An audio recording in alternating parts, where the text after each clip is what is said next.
Hello, everybody. Good evening. Welcome. How's it going? I hope you're doing well.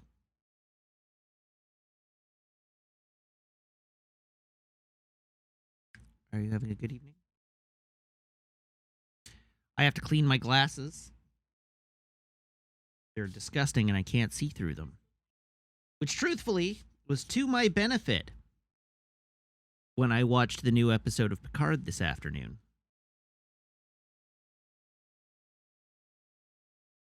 Because there's a new episode of Picard, which you've already been talking about in chat. And I've already been talking about in chat. Suffice to say, it was not very good. The reviewers who have been reviewing Picard have all been reviewing it relatively favorably. And they saw more than one episode, so I still hold out hope that the show will get better.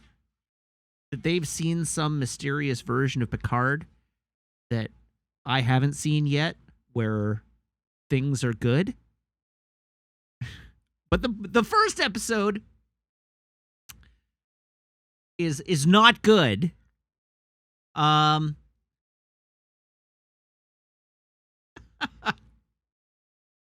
don't know. All right. So my overall feeling for Picard, I don't know. Can I go spoilers? How spoilery can I go?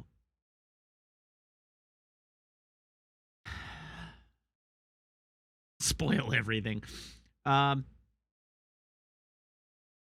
So anyhow, one of the major problems with the previous seasons of Picard has been that they are completely obsessed with nostalgia, but they render all of the things but all of their nostalgia plays are either seriously misguided or mutilated beyond recognition as a thing you should be nostalgic for. It is a show that is obsessed with your nostalgia for Star Trek, but doesn't know why you like Star Trek, which I think is something Sam Wonk said earlier today. It doesn't actually like Star Trek. It doesn't actually like the characters of Star Trek. It doesn't like the philosophy of Star Trek.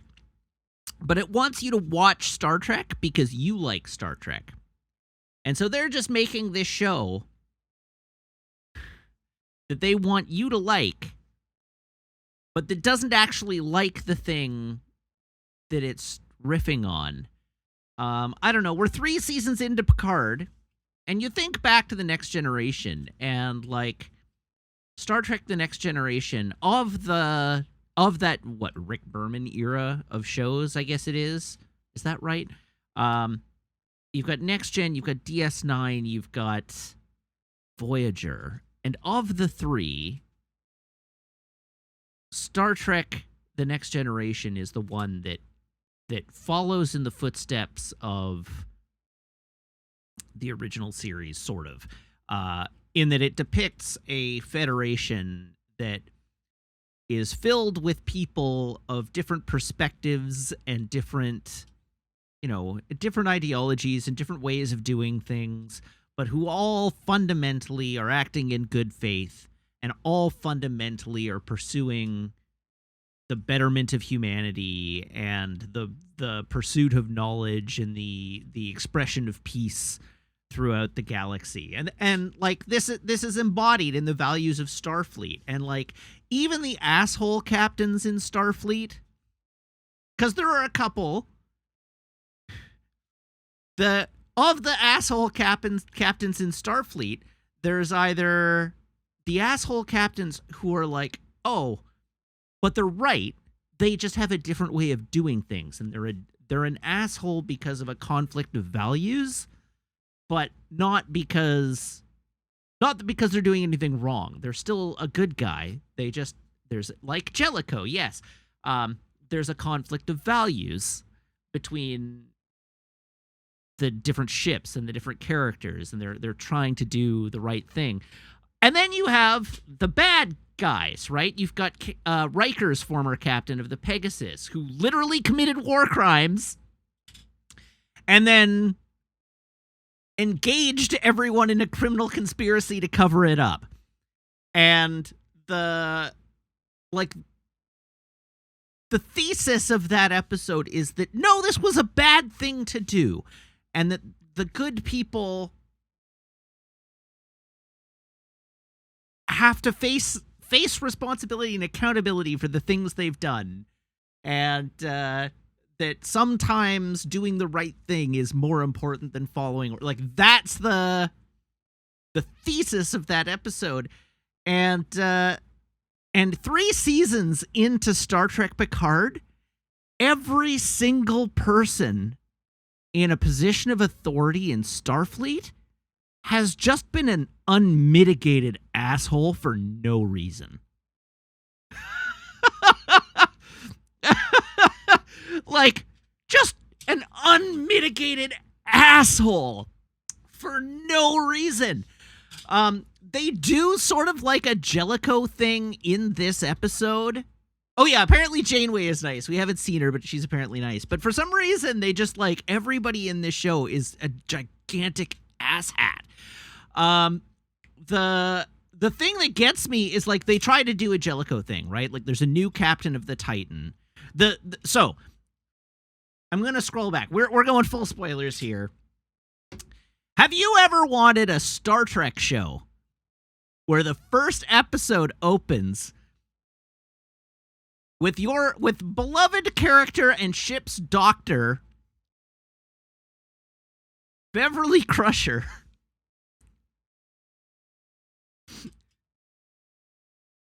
killing an alien execution style with a phaser rifle? Because you get that in this. They point out that it's like she's pretty ruthless in the way that she kills this guy. So her ship is being boarded and she's, like, defending the ship, right? That's the justification. The ship is being boarded. She's defending the ship. She is one of only 2 people still alive on the ship.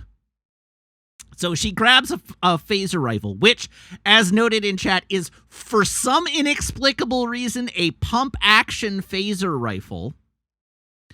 And she fends off the attack, and she manages to successfully subdue one of the attackers.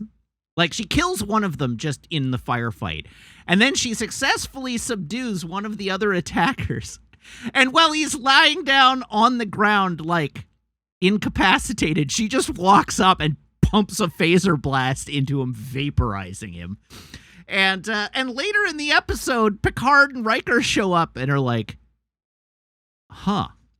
somebody was, like, they find this, like, charred outline of a body on the floor of this ship. And they're like, geez, this was cool, methodical, lethal. And Picard has to soften it by being like, Beverly would only do this in defense of her ship. And it's like, okay, that's true.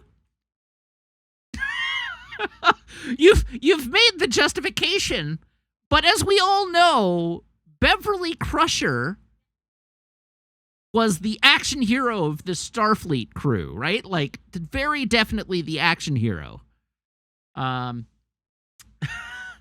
So anyhow, the show opens with Beverly War Crimes Crusher. Beverly takes no prisoners Crusher. Hippocratic Oath, what's that?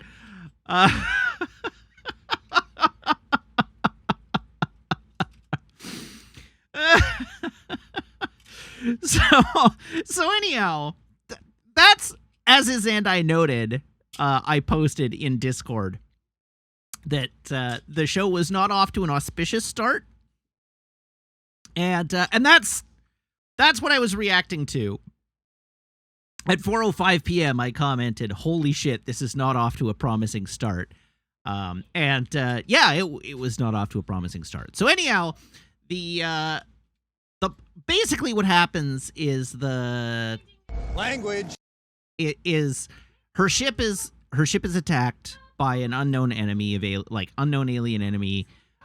She fends off the 2 attackers, locking someone, we don't know who, but locking someone into a room, preventing them from helping her fend off the attackers.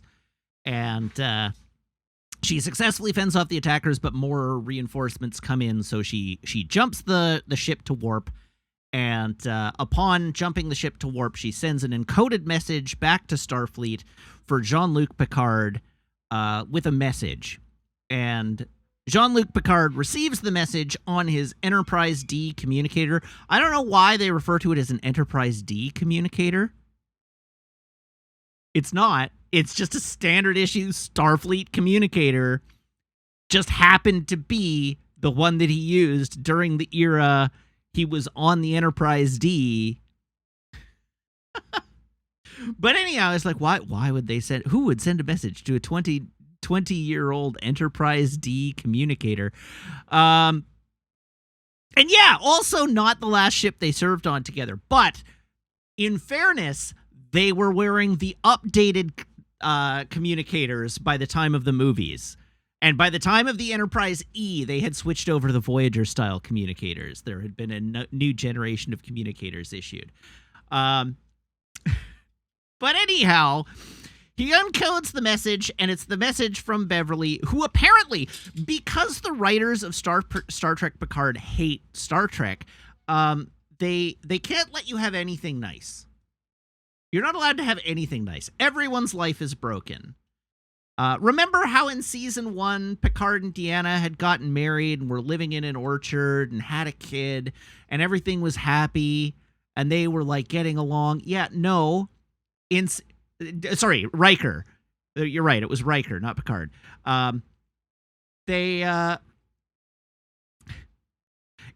In this season, in season 3, Riker alludes to the fact that they're on the rocks and that Deanna just wants him out of the house and gone. Like, he makes a comment about how, like, if I go on this adventure with you, that'll be great because Deanna and my kid would be happier with me out of the house anyhow. Or happy with me not around. And so he's basically like admits to Picard that, like, oh yeah, my marriage is on the rocks. We're not on good terms right now, so I'm going to just go and do this thing. And Beverly, it turns out, 20 years ago, cut off the entire Enterprise bridge crew and hasn't spoken to them. Cut off all contact. Cut them out of her life. For reasons undisclosed. We don't know why. But basically, shortly after the last adventure the Enterprise crew had on the Enterprise E, she cut them all out of her life and disappeared. Cut off all contact. And yeah, by the end of the episode, we can probably guess why that is, but she cut off all contact from everybody. So having received this message from Bev, having not spoken to her in 20 years, and the message comes through from Beverly is like, I need you to come rescue me. It's in code, like she's speaking in code, but the message is basically like, I need you to come rescue me. Here are the coordinates of where I am. Trust no one. No Starfleet. Do not involve Starfleet in this. And so, of course, Captain Picard meets up with Riker, who's still a Starfleet captain, but meets up with Riker and is like, we need to go rescue Beverly. He meets up with them in Guinan's bar, where they're hawking little starship collectibles. Like, the whole bar is littered with little die-cast starships. And the bartender is like... The bartender... Or, like, one of them asks, like, so Guinan's... Or I think it's Riker asks, like, so Guinan's just hawking memorabilia now? And the bartender is like, yeah, it's for Federation Day. And he's like, why do you have so many of the Enterprise D? And the bartender's like, what? You know, that one. She's like, oh, the fat ones? Nobody wants those.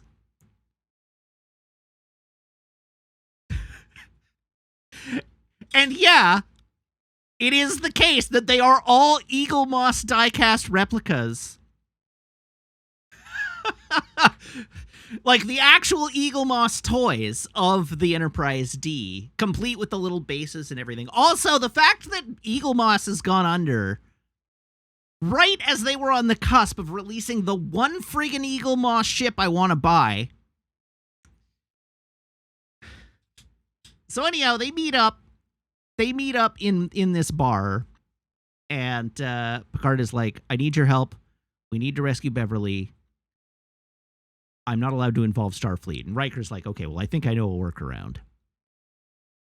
Cut to, they stage a mission to, under false pretenses, stage an inspection, like as Admiralty of Starfleet, stage an inspection of the USS Titan, Riker's former ship, which they are then going to commandeer and fly off to go rescue Bev. And you may have heard this plot line in a previous Star Trek film, incidentally. Oh, no. Somebody did. Riker explained that it would be hard for them to charter a non-Starfleet ship because it's too far and too dangerous, is what he says. That's all. That's the entire explanation. But he does say they can't use a non-Starfleet ship because it would be too far and too dangerous. And so anyhow, they hop aboard. So they decide that they're going to steal the Titan with its entire crew aboard. They're going to steal the Titan out from under its captain by pretending to do an inspection, like a ship inspection, and then it's a new ship. It's a new ship, so they're going to take it on a shakedown run out to the edge of the galaxy, or out to the edge of the quadrant and back, and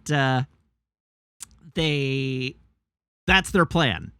And then they're going to return to a starbase and like get off and hope that nobody's the wiser, because they're both like, Picard will be fine, but Riker's still an officer in Starfleet and will probably get court-martialed for this.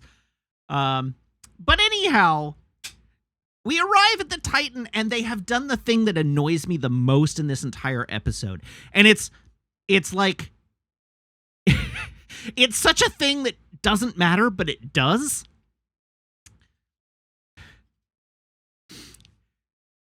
In the last season of Lower Decks, after many years of knowing and hearing stories about Riker captaining the USS Titan, they introduced the USS Titan. And the USS Titan in Lower Decks is a very large Luna-class ship. Sorry, you're right. It's in the last episode of Season 1, but it's a very large Luna-class starship, which has, like, it's sort of like an upside-down Enterprise D, like sort of what it looks like. It's a very, very large Miranda-class ship, basically, but very pretty, very sort of like post-next-gen design. Great looking ship. Everybody loves it. Everybody loves the Titan. Everybody's like, oh, we finally got to see the Titan. What a great looking ship. We finally got to see it. It's not just, beta canon anymore. And for inexplicable reasons, in Star Trek Picard Season 3, the Titan is no more. It no longer exists. And what they steal is the USS Titan A. And the USS Titan A is not a Luna-class ship. It's not a Luna refit, which you would expect that it would be like a Luna refit. It is, as they describe, a Neo-Constitution class ship. So it looks like a very ugly, modernized version of the OG Enterprise refit.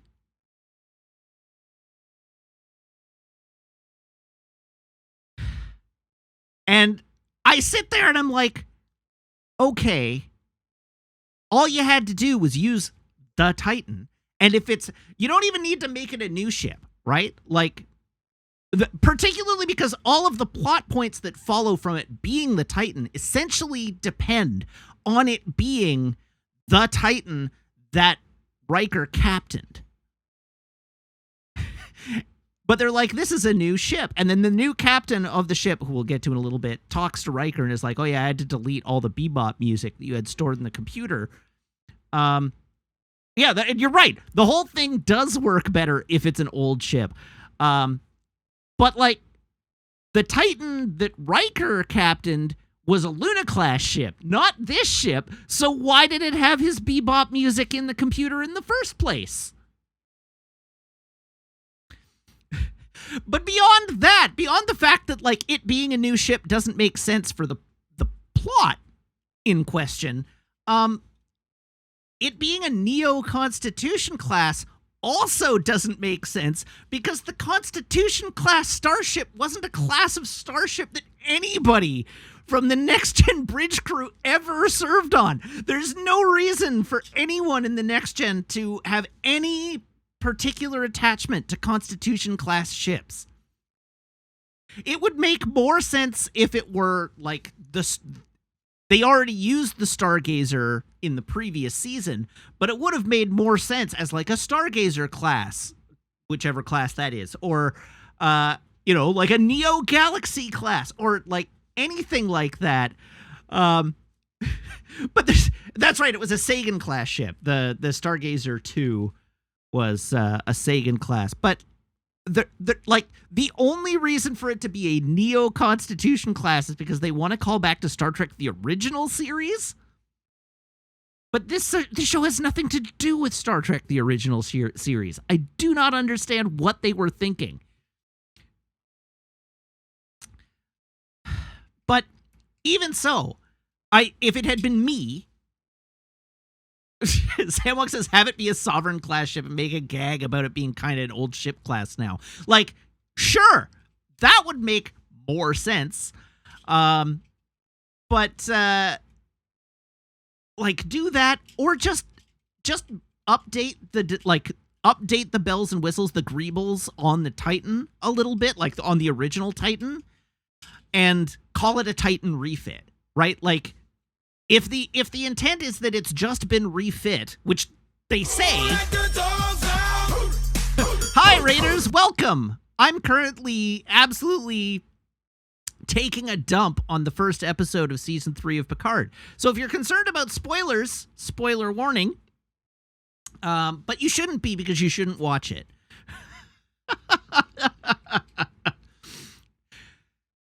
So anyhow, getting beyond this, their choice of like weird production design bullcrap.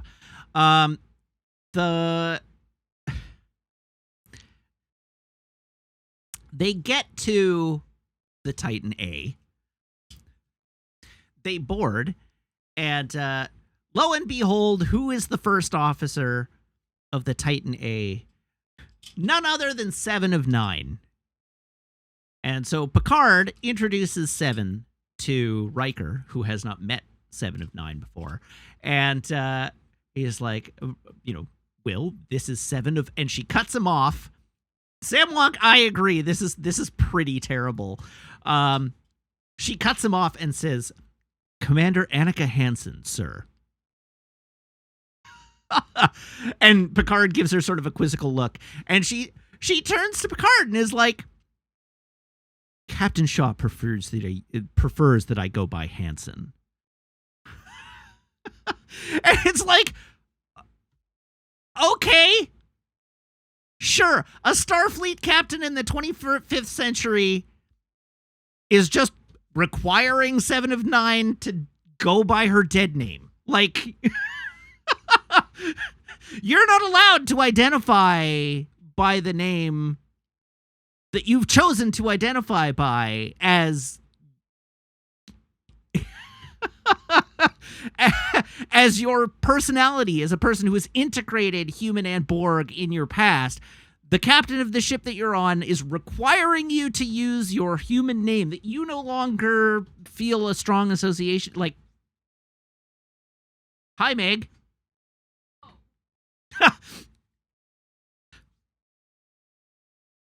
This is effed. Yes, the show is bad. This is not good. Like, they get J.K. Rowling to write this? Like, no. No. And yeah, this guy is the captain of a Starfleet ship. Like, this is literally, no.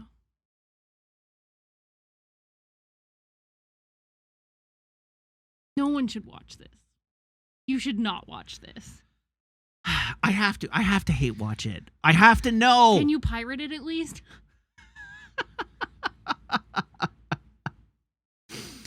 Anyhow, so that happens, and then she's like, okay, the captain has invited you to dinner, and Riker's like, awesome, and she says you should lower your expectations.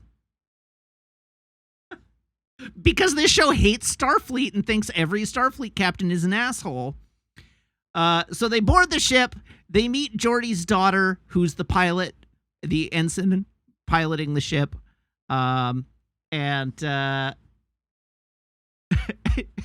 yeah, like, he is supposed to be a bad guy, but why is this organization tolerating this asshole?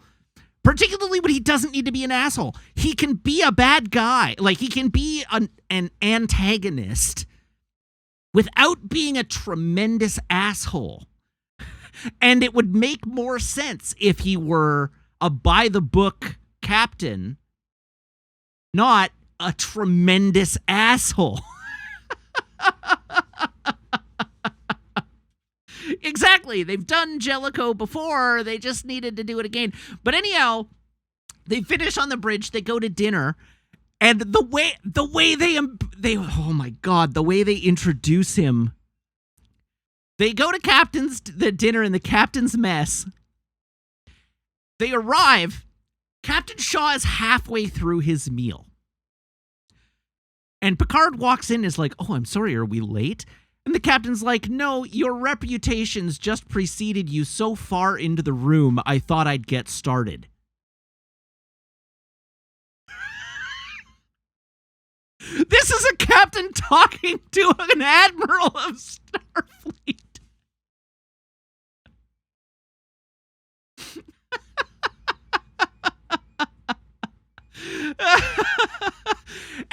And then Picard is like, well, I brought you a gift, and he hands him a bottle of wine, and the captain looks at it and is like, oh, Chateau Picard, very nice. I'm more of a Malbec man myself, and just puts it aside.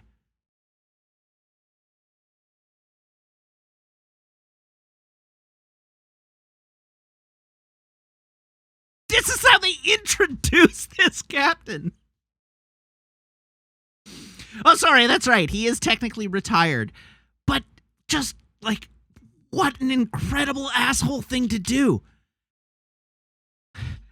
And, like, Riker in the show is still a captain. He is a captain not presently assigned to a ship, but he is still in Starfleet, and he is still of the same rank as this guy. And he's just being a tremendous asshole to both of them. And there's no reason for it.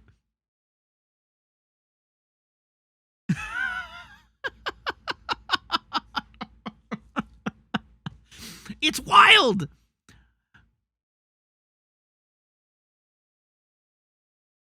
That's right. He's not a by-the-book guy whose job conflicts with theirs. He's not a guy with a conflict of personality, and he's not even good at sucking up. And so they take this insult and roll with the punches, and then he just proceeds to, like, shit talk them through the whole dinner. Which is when the music comes up, and he's like, oh yeah, I had to clear. He's like, you know, he starts talking about musical tastes, he starts talking about drink tastes, and he asks Riker, he's like, I hear you're a bourbon man, and Riker is like, I enjoy the odd old fashioned. Why did what brought you to this conclusion? And he's like, oh yeah, it's all the bebop. I had to clear out of the system's memory banks when I came aboard. And Riker's just like, so you're not a jazz guy? And he's like, no, I don't go for that loosey-goosey, freewheeling,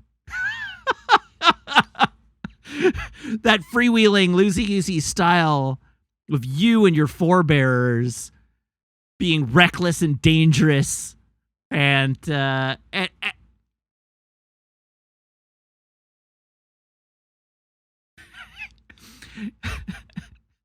yeah, he's incredibly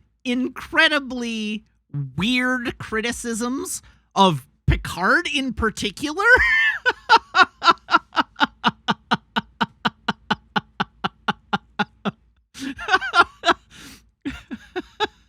So anyhow, they try to steal the ship. And so what they actually do is they tell the captain their plan. It's like, hey, we'd like to arrange a change of course. We want to run you out to this edge of the galaxy and back as part of your shakedown, and then we'll arrive at Starbase or Deep Space 4, and we can do our final engineering inspection there. And there seems to be, I don't know, it's just a hint, but it seems that they are hinting that maybe Picard is not completely there. They're just dropping little hints. This season is about the legacy of Picard and how Picard is like, I don't need a legacy. I want the next adventure. But when he says we should go to Starbase or Deep Space 4, he has to be corrected by Seven of Nine, who, in fact, he has to be corrected by Seven of Nine a couple of times through the episode when he mentions things. Because he mentions, like, if we're going to warp 9.99, shouldn't you alert engineering? And Seven is like, no, it's all automated now. We don't have to do that. Yeah, it's hard to tell if it's that he's been completely out of the game for a few years and faking like he's still involved. It came across to me a little bit like he's going senile, but he is an android, so who knows? But when he mentions Deep Space 4, he has to be corrected because Deep Space 4 has been mothballed and isn't in use anymore. So he has to be corrected to Deep Space 11. And then the captain is like, no, we're not doing this. Yeah, he's an android now. That happened in season 1. That was the whole season 1 thing.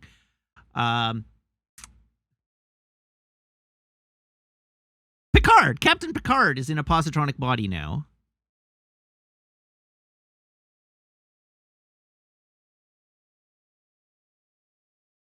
Picard is not good.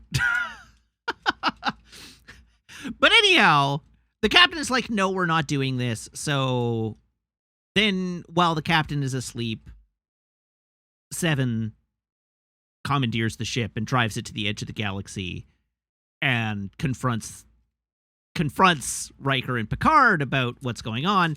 And then they steal a shuttlecraft and go to try and save Bev. That goes on.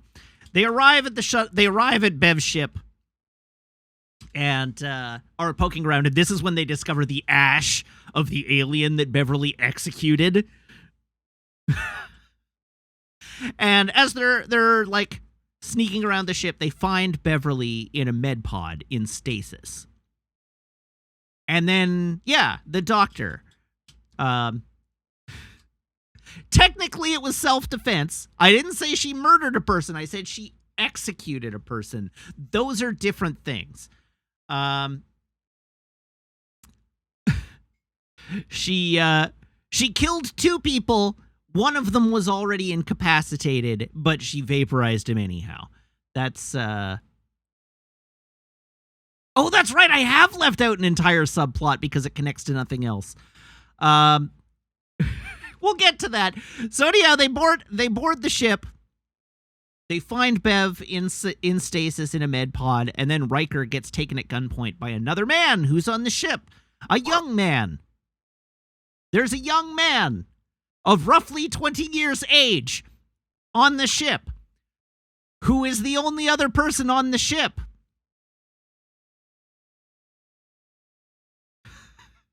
That Beverly Crusher would not allow to participate in the gun battle.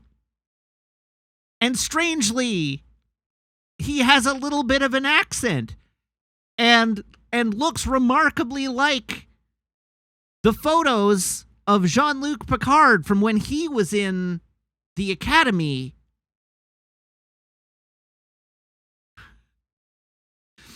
And Picard asks, "Who are you?"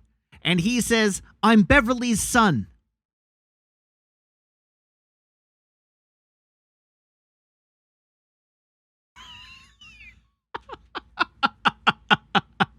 And that's basically the end of the episode, right? Then the bad guys show up. But that's basically the end of the episode. So I feel like last season 2 was stupid Star Trek 4. I feel like we're really leaning into stupid Star Trek 3 with this season.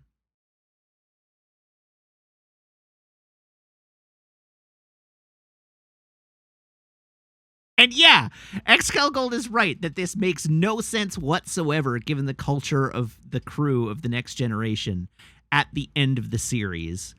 Because,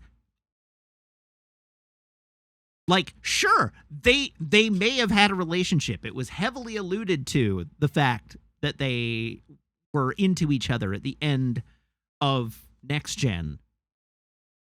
So completely reasonable that they might have hooked up and had something. And that he could have fathered a son. But Beverly would have just told him. There's absolutely no reason why she would have hid it from him. And yeah, nowadays he's in a relationship with his housekeeper, which is totally normal. His housekeeper, who's also a Romulan agent. Sorry, former Romulan intelligence agent.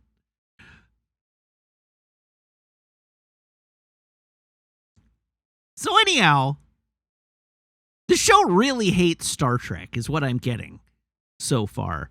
And then the whole second subplot that I haven't even mentioned is Raffi, who's like the one remaining character from the last season, is operating as a like deep cover Starfleet agent. Pretending to be like into drugs and fallen off the wagon, and it doesn't seem to be going very well. And she is being handled by an extremely mysterious handler who, honestly, I hadn't made that connection, but XL Gold actually potentially might be onto something in that. It would not surprise me at all if Raffi's handler was Worf. But, and yeah, her cover is her as herself whose life has fallen apart. But Worf should be the ambassador to the Klingon Empire at this point. Right? Like, every canon source that we have to this point indicates that following his time in Star Trek, the series that we know, he went on to become the Starfleet ambassador to the Klingon Empire. No, other way around. Klingon Empire ambassador to Starfleet. As the liaison between humans and the Klingon Empire at this point in galactic history. That's right. He is the brother to the leader of the Klingon Empire. So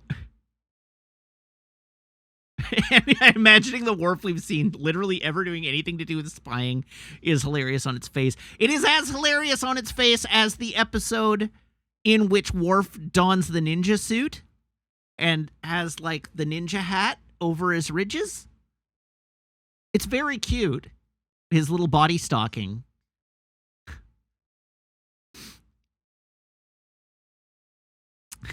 Anyhow, Raffi has gone deep undercover with a mysterious Starfleet handler to try and locate a bunch of super weapons that were stolen from the Daystrom Institute.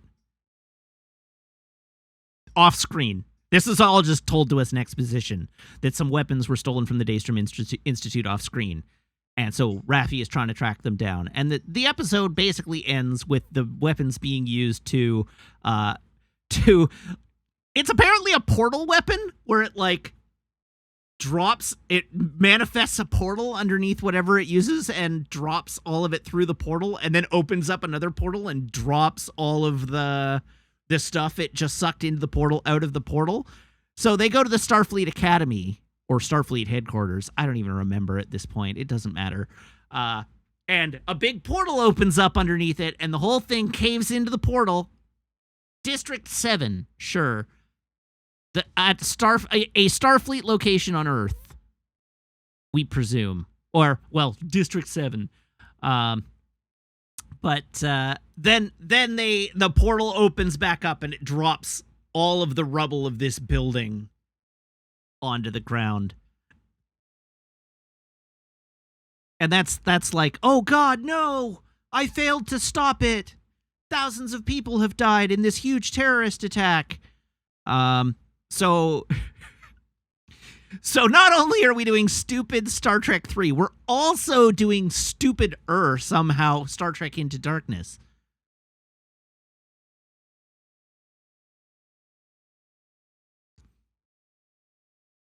It's a Rachel Garrett statue?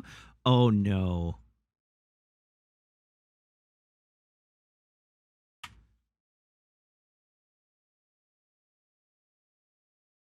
Right. Captain of the Enterprise C.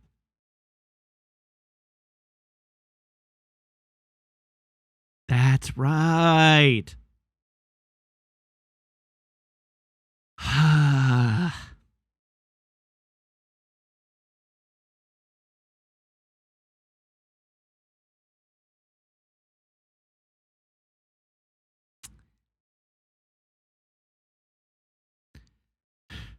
Anyhow, the show is not good.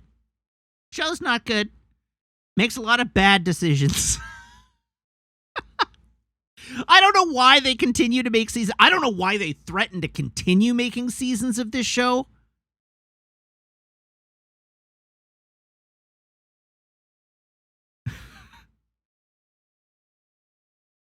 Like,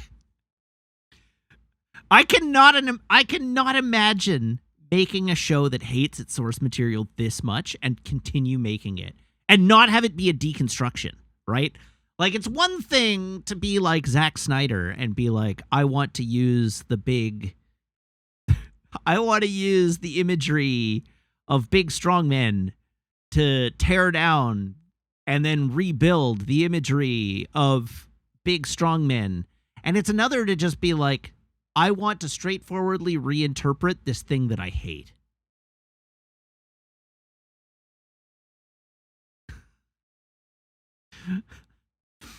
Season 1 was a deconstruction, I guess. Like, you're right. It wasn't a success, but it was at least trying to do that. But the rest of the series has just been like, everything they do is just like, please watch this thing that you like, but I don't.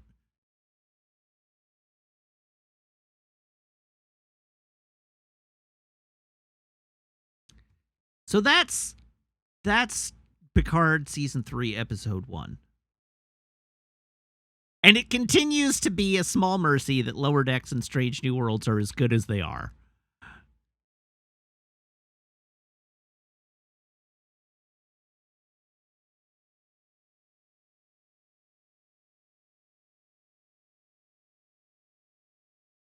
Yeah, how can they get Picard so horribly wrong?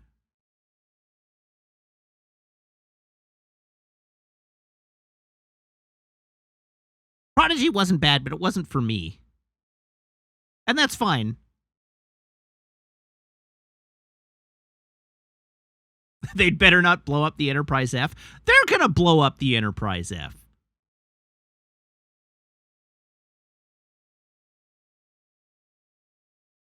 You know they're going to blow up the Enterprise F.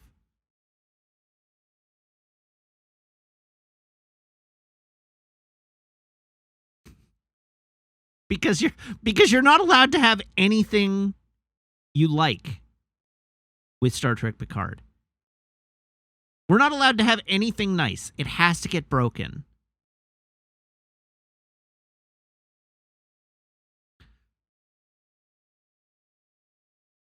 Picard's relationship with his housekeeper, they have to get torn apart. Picard's happy family of next-gen officers, they have to get torn apart and not be on speaking terms anymore.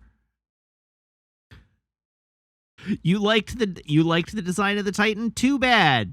It's been refit into a ship that looks nothing like it. You like the ethos of Starfleet? Too bad. Starfleet are all assholes now. You liked Riker and Troy? Too bad. They're getting a divorce.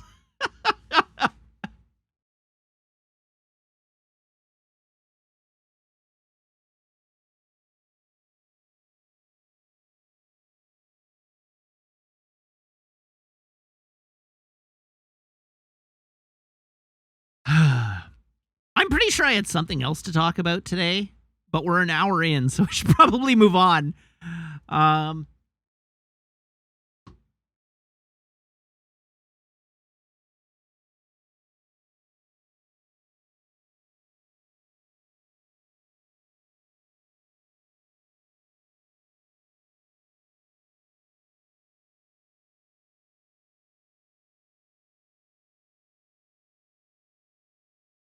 No, nothing to do with Gundam.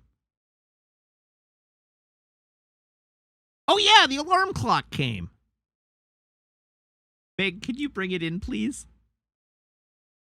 It's sitting on my my modeling chair in the living room.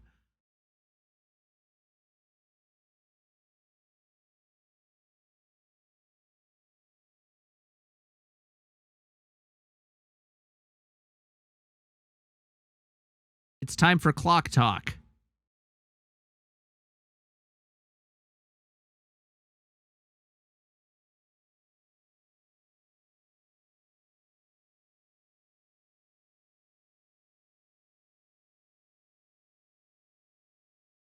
Oh, I was wondering why it was. There's a bunch of noise going on out there. There we go.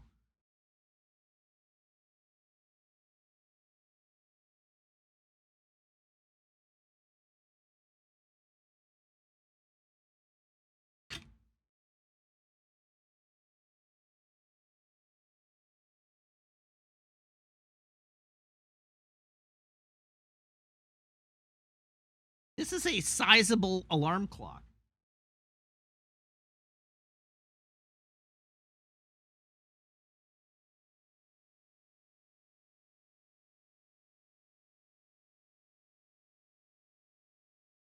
Oh, apparently I have to screw in the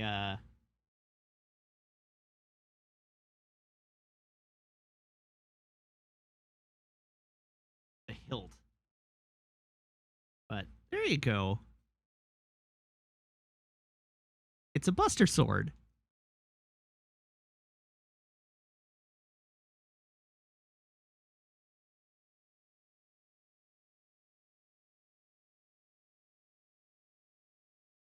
The little materias light up, which I think is quite cute. Is this for the Dream Studio with all the phallic ephemera? It's not. What about this is phallic? It's a sword. Other than the sort of innate phallic nature of swords generally. But this is not a more phallic sword than any other sword.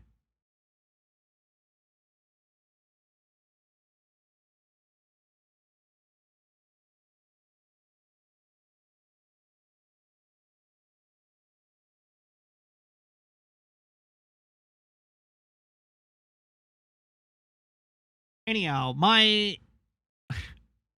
biggest complaint about this thing continues to be that it's not a MagSafe charger. It should be a MagSafe charger.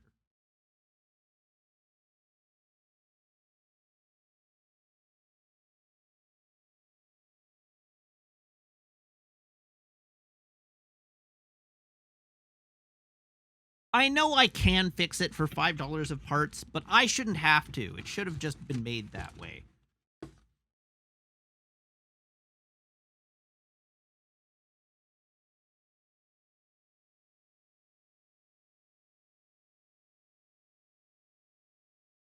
I put it in backwards.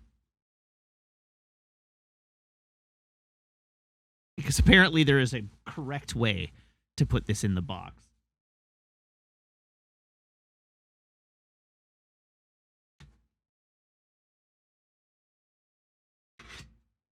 There we go. So that is my Final Fantasy VII remake digital clock buster sword.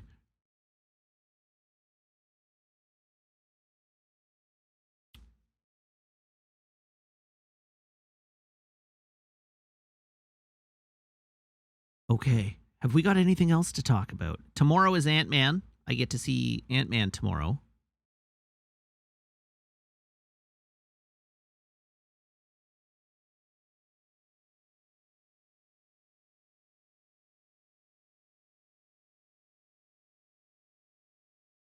And otherwise, I don't think I got anything to talk about. So it's time to move on. Let's move on to our traditions, and then we can play our video game. There's the Winnie the Poohniverse. See, I was not sure if that was real or not. I heard about this. There have been camera glitches. Are you sure about that? I certainly haven't seen any. All right, into the abyss I go.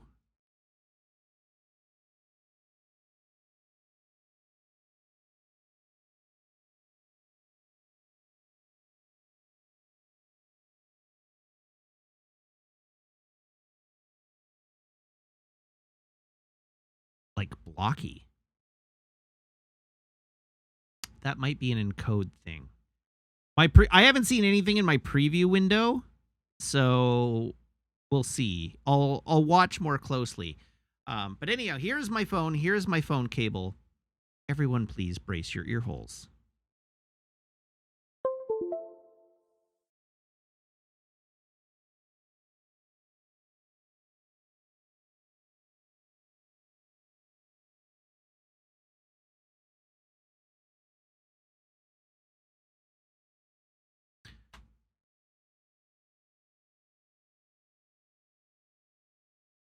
Okay, I'm waiting for Zandai to clip it, because I'm not seeing this at all.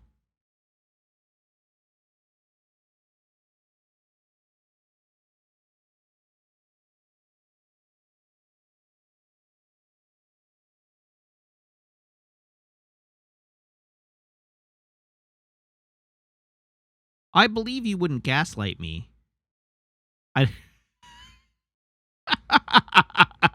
Which is naive on my part.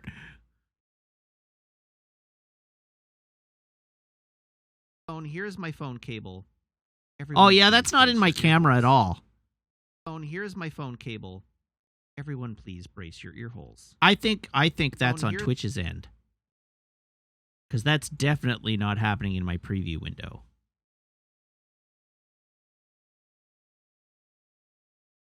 I'll continue to keep an eye out, but I don't think that's me. I don't think that's anything I have control over.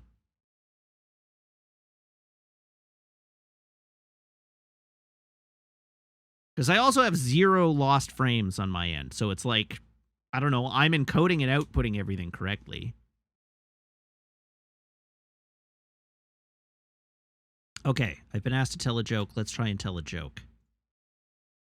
Star Trek Picard.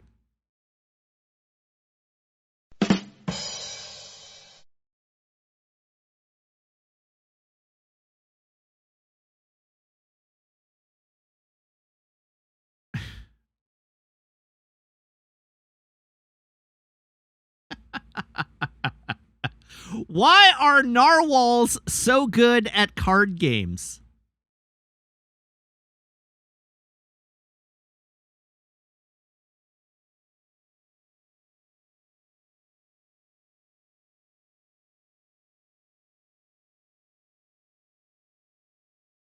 Because they have a great poker face.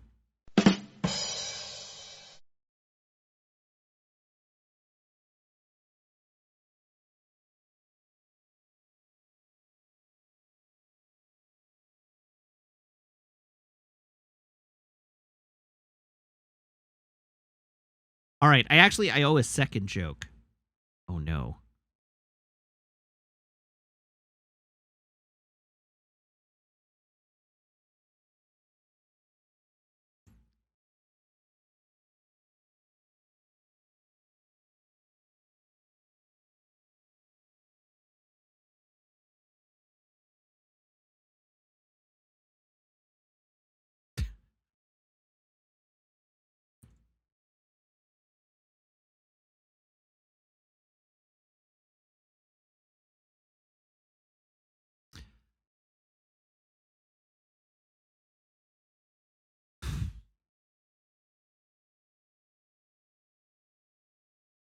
I'm looking real hard, I promise.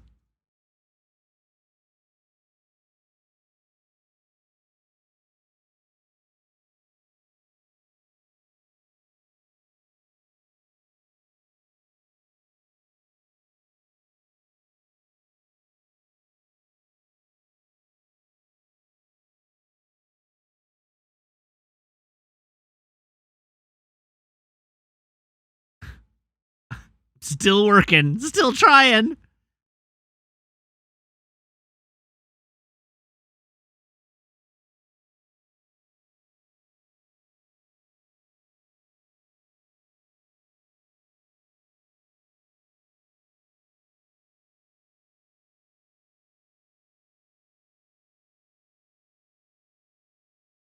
Did what's his name come back to life at the end of season 2 of Picard? Yes, I think so. Yes, the Romulan ninja friend did. But the only cool character in the entire show died in a bar fight off screen for no good reason.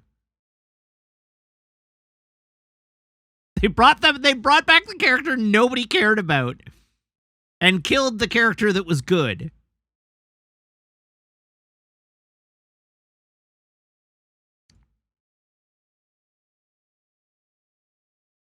What do you call two octopuses who look the same?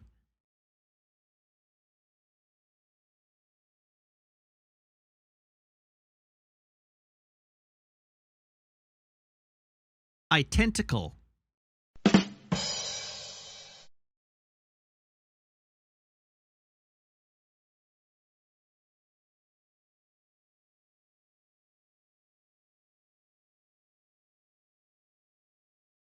There you go. Those are my two jokes. You got them. We got there.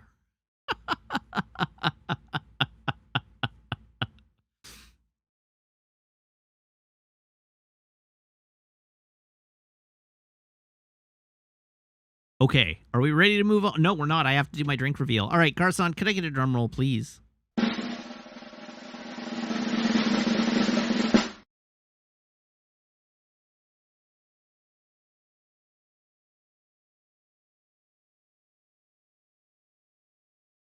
That right there is a delicious and a nutritious Coca-Cola Zero Sugar. Taste the rainbow.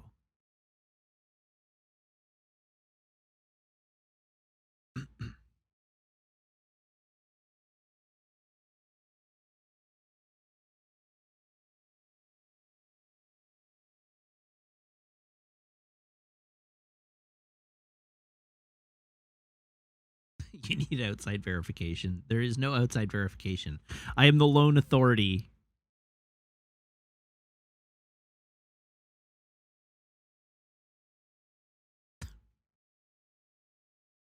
All right, here we go. It's time to play No, no, it isn't. Oh, what have I done? Hello, Chathu. I am very stupid.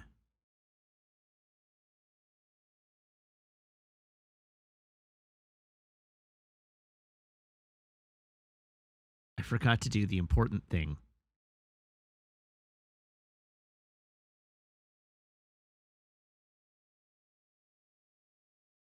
And Final Fantasy XIV crashed for some reason.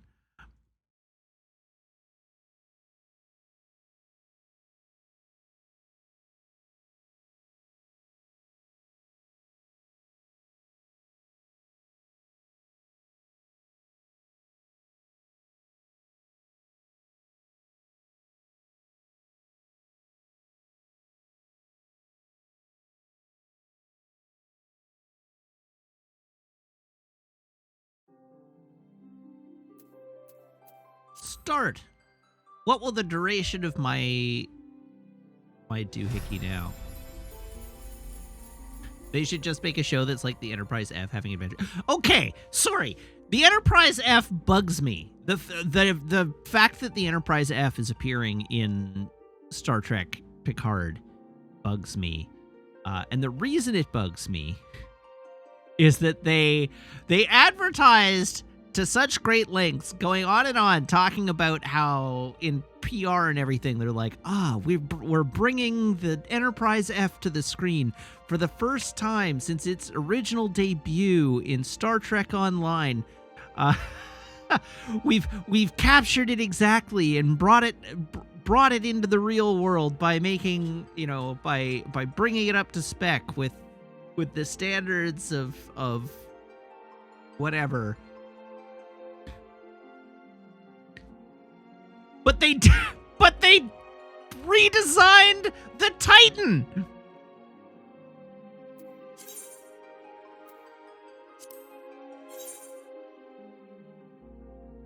Lower Decks had already done all the necessary design work for the Titan.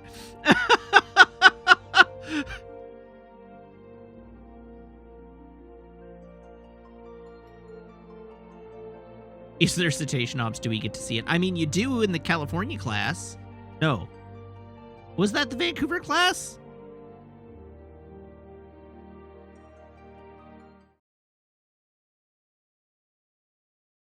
Anyhow,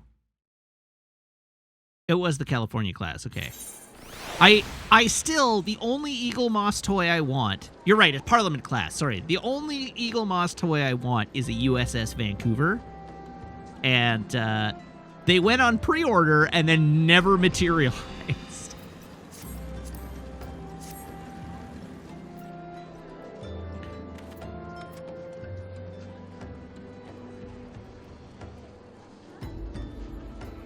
My desktop background for my work computer is the Cerritos and the USS Vancouver.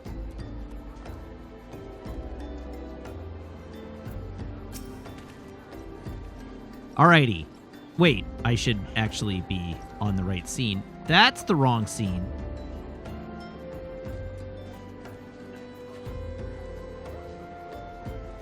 Why are you capturing that display?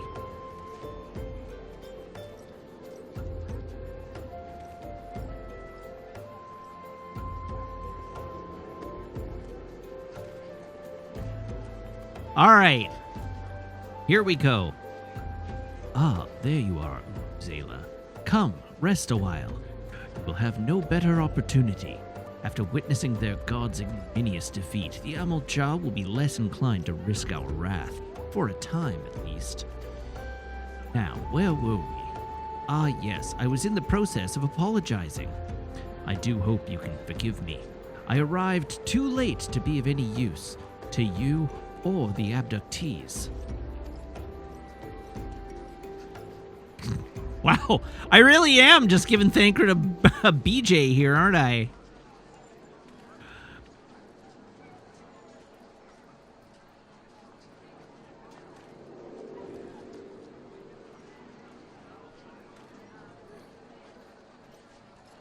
I shouldn't have named my character Vuvuzela. I should have named him Hummer.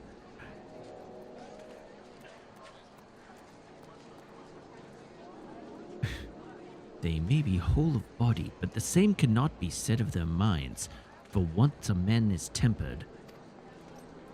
Ah, but it ill suits me to dwell on the negatives. Amidst all our misfortunes, there is still reason to rejoice.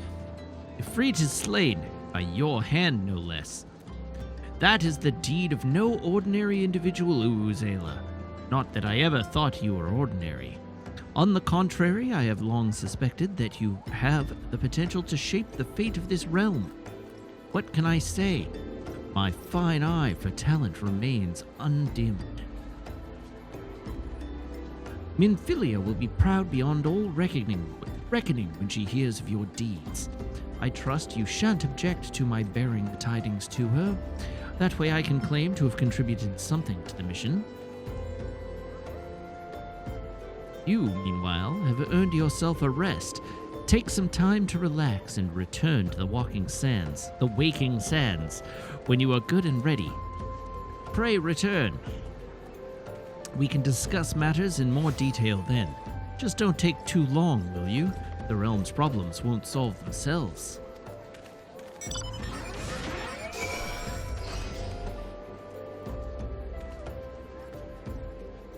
Pray return to the waking sands.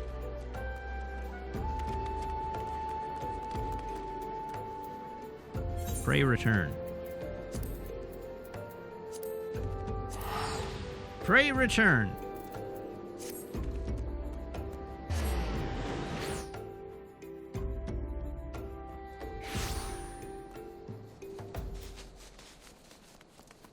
Hop, hop, hop, hop, hop, hop, hop, hop, hop, hop.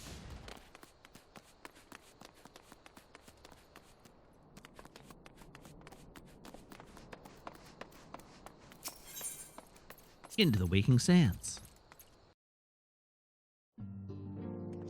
I have been told that I can make all of my tabs open, but nobody's told me how. They've just told me that it's possible. But telling me that it's possible doesn't help me.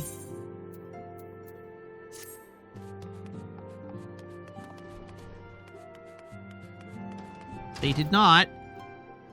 In character configuration. Movement settings. Flying mount takeoff. Enable direct chat. Cutscene skipping. Camera controls. Character. Display headgear. Manually adjust visor. Idle animation delay. Item settings. Inventory interface. Expanded. Retainer inventory interface. Expanded.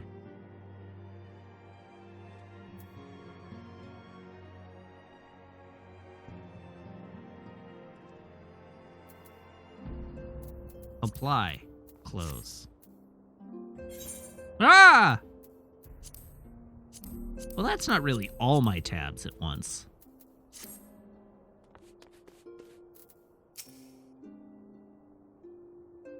Show limited on other players' effects? Okay.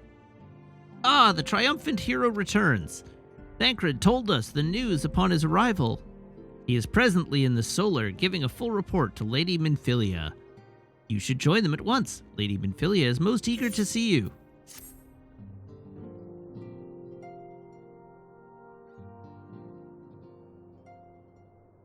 My late arrival nearly cost Uzela his life. I wasn't there when the Amaljar took him prisoner. And I wasn't there when they served him to Ifrit.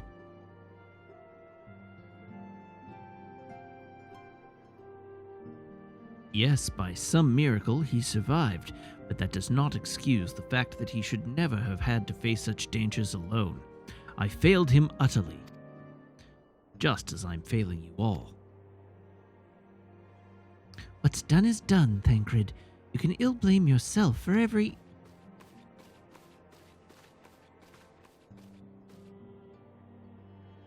Ooh, Zayla, it is so good to see you again.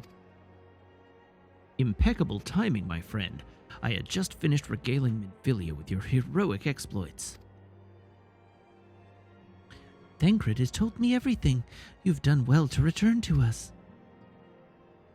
The perils you faced were undeniably great, yet a part of me believes that I had no cause to fear. And now we can put paid to our long investigation. As we suspected, the Amalja undertook both the robbery and the abductions with the aim of summoning their primal Ifrit. Nor is this tale limited to Ul'dah. Similar incidents have been rife in both Limsa Lominsa and Gridania of late. I dare say you've been curious as to how these crimes are linked to the primals. Permit me to explain. Having manifested in the physical realm, primals must consume ether if they are to maintain their presence here, and the stronger they become, the more ether they require. Now, ether exists throughout creation. It flows through all life and permeates the very air that we breathe. Alas, this alone will not suffice to contain the likes of to sustain the likes of Ifrit. Nay, he and his kind require a more concentrated source of ether, crystals. It is for this reason that incidents involving crystals can often be traced back to a primal. It's Fizzy! Thank you for the follow. Welcome to the channel. Also, Medugal. Thank you for the follow as well. Which leaves us with the why of the abductions. To understand this, you must first understand how primals are born. When all is well in the world, primals possess no physical form. Their essence is dispersed across the great river of ether. However, when the world is plunged into chaos, those who worship the primals cry out to their gods for deliverance from suffering. These cries serve as a beacon toward which a primal's essence is irresistibly drawn. It is this coming together, or etheric coalescence, which grants the being's physical form. Once born, a primal gains strength from its followers' worship. The more numerous and fervent they are, the more powerful their god becomes. But the primals are seldom satisfied with such reverence as their adherents freely give, and in order to gain more power, they do not scruple to create followers. You do this by tempering mortals, a process to which you yourself were subjected. Yet even as Ifrit took your comrades in his thrall, you alone remained unaffected. This is thanks to the power you possess, the Echo. We know not the why of it, but those blessed with the Echo are immune to the primal influence. It is as though a greater power protects us. When first you came to us, I told you that the Echo would be instrumental in dealing with the primal threat. I trust you now begin to see why. The recent incidents all share a common trait: meticulous planning. Such elaborate designs are a new development, and one which fills me with an unshakable sense of foreboding. While I share your concern, my presiding feeling is one of relief at your safe return. The immortal flames assured me that they will deal with the aftermath, so you need not concern yourself with that. We may rest easy for a time. I suggest you take full advantage of the respite, Huuzela. You may be sure it won't last long. Once the people learn the identity of the hero who fell defeat, I fear you will have nary a moment to yourself.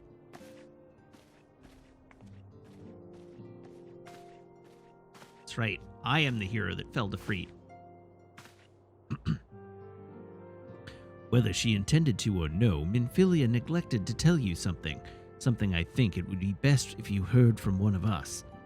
It concerns the tempered abductees that were rescued. I am sorry to report that all are to be put to death, the flames with whom you were imprisoned included. Needless to say, this information must not be made known to the public. I swear to you that we would not do this if there were any other recourse, but once a man is tempered, he is tempered for life. His very existence lends strength to the primal whom he cannot choose but worship. And so, we Scions continue our fight, that no more innocents need be sacrificed. I hope that you will continue to stand with us, Uzela. But we killed Ifrit. How can he be gaining strength if he's dead? We killed him.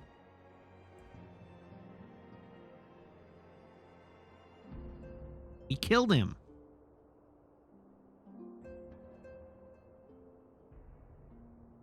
But I should be going. I must offer my apologies to the Flame General for the losses his people suffered. Till next time.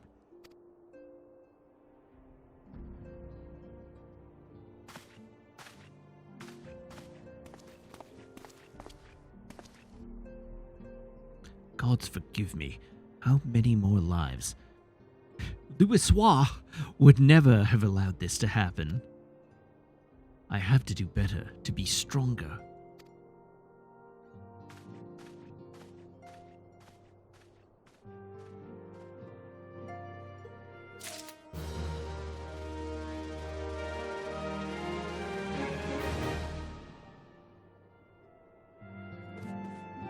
I got 60 experience points.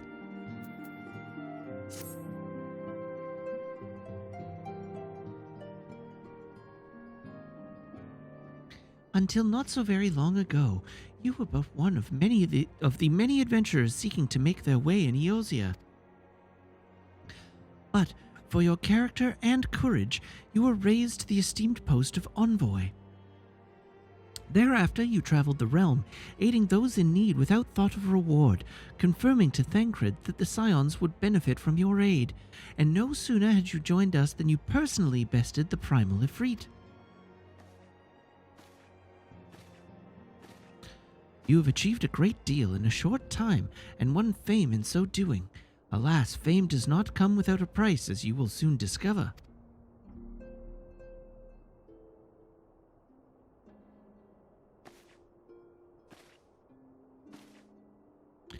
We have guests, Uhuzela, or rather you have guests.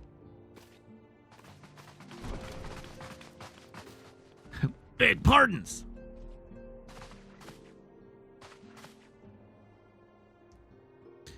Ah, Lady Minfilia, radiant as always. I am given to understand that the Scions of the Seventh Dawn have but recently welcomed a new hero into their midst. I am here on behalf of the Maelstrom, Grand Company of Limsa Laminsa, to offer said hero a place of honor within our ranks.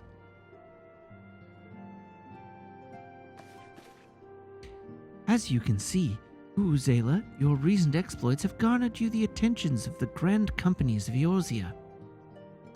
Each organization would have Ifrit's Bane for its own. To this end, all three have sent officers to court you. They could at least take me to dinner first. They would not ordinarily go to such lengths to enlist a new recruit. That they have is evidence of their high regard for you. I find myself wondering how word of Uzela's deeds spread so quickly. That the immortal flame should know of his triumph is to be expected, but what of the other grand companies? Ah! Your reputation precedes you, Master Vuvuzela. 'Tis no ordinary man who can face a primal and emerge the victor. The Order of the Twin Adder has need of valiant men such as you. Join your strength to ours, friend, and together let us ensure that peace ever reigns over the Twelveswood. What a pleasure it is to finally meet you, Master Vuvuzela. My comrades speak of you in the most glowing terms. Why, even before you aided us against the Amalja and their dread primal, yours was already a respected name in Ul'dah. Our people know you and love you well. A man of your talent belongs with the immortal flames. Join your strength to ours, friend, and together let us secure a prosperous future for Ul'dah. The Admiral was not exaggerating when she said you have the look of a hero. Full often does she speak of you, friend. It is only natural that we should want you for the Maelstrom. Join your strength to ours, and together let us see the grand vessel of Limsa Laminsa to the shores of glory.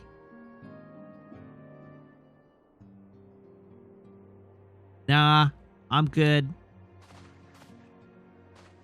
Lady Minfilia! Very well. Though I am quite sure you need no reminding, mayhap a brief summary of the situation would help to clarify your thoughts on this matter. As you know, the Grand Companies are all-encompassing organizations empowered to call upon the martial, economic, and technological resources of their respective city-states in times of strife.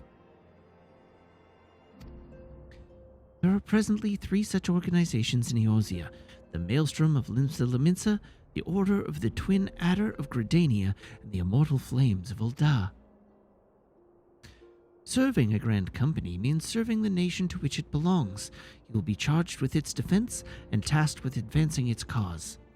In return for your faithful service, you will be furnished with various rewards, some of which may well prove useful to you in other endeavors.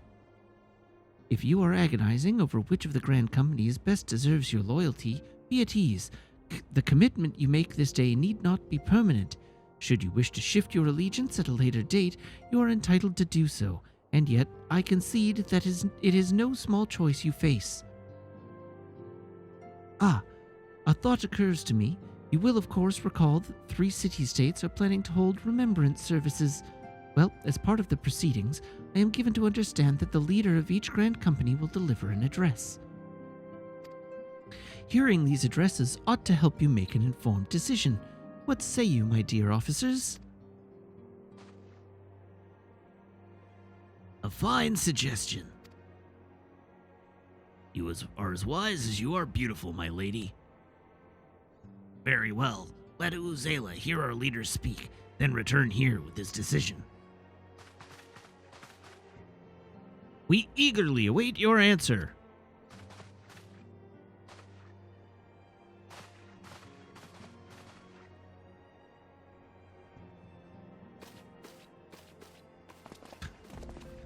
Tataru, get back here. You're in trouble. I know full well that the adventurers are by their nature a liberty-loving breed, and not best suited to the discipline of military service, but I strongly urge you to join a Grand Company nonetheless. While the promise of reward is enticing in itself, it is not the only benefit. You are possessed of great power, Uzela, and with it you are capable of doing untold good. Yet know that great powers want to attract attention, not all of it friendly. There will be those who wish you ill, and you must needs be on the lookout for them. Yet, however vigilant you are but one man. In the midst of a Grand Company, however, you will be one man among many, a friend amongst friends. Your achievements will be shared, and so will the danger. I can think of no better arrangement. Of course, joining one organization need not mean leaving another. I hope that we can continue to rely on your aid. The 12 know that we will have need of it in the days ahead. The Grand Companies seek to protect their own nations. We Scions, on the other hand, seek to preserve the future of Eorzea as a whole. Similar, yet not quite the same. Now then, I expect that you will be afield more often in the future. As such, I would have you carry this link pearl with you at all times. It will allow us to stay in touch regardless of location.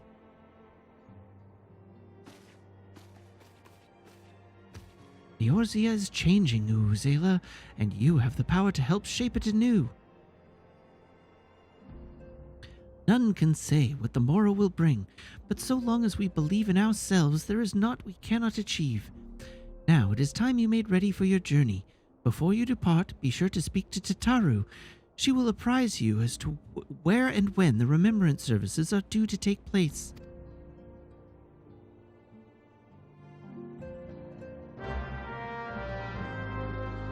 That was a lot of exposition. I have been exposed.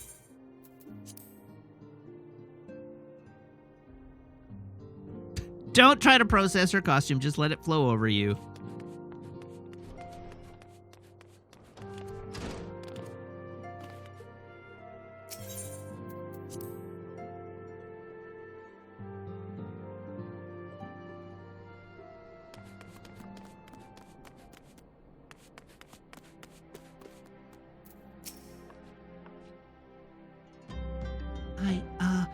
I'm sorry about all the attention you're getting, Uzela. I might have sung your praises a little too loudly and often. to a few too many people. Next time, I'll be sure to hold my tongue, literally if necessary. Anyway, I expect you want to know where and when the remembrance services are taking place. If all goes to plan, Gridania's Grand Company, the Order of the Twin Adder, will hold the first of the 3 services, and Elder Seed Seeker Connie Senna will deliver her address at Miketo's amphitheater. I should probably mention at this point that due to the organizational challenges involved in assembling all of the involved parties, it's possible that the order of the services might change. Still, there's not much we can do about that, so make Gridania your first port of call. Next, you'll need to go to Ul'dah, where Flame General Raubon Alden will be addressing the masses at the Royal Promenade. Oh, and it's rumored that there's to be a special guest. How exciting!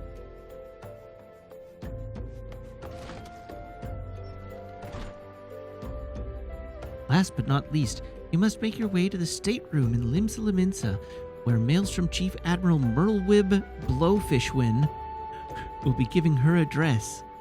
The room is accessible via the Admiral's lift. Identify yourself to the sentry Xanthiel, and he will admit you. Got all that? Well, off you go then. I hope you find the remembrance services suitably educational.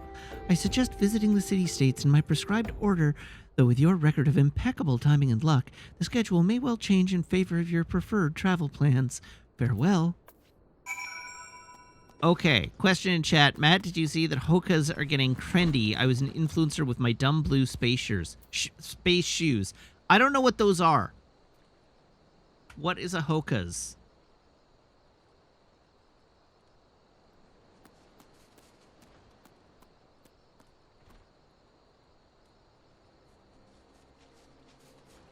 Oh. All right, then.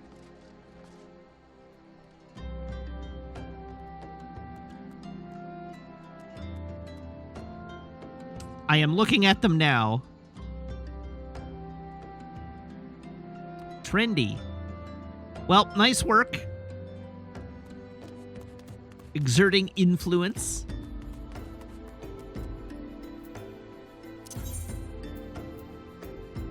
It was Gridania first, right?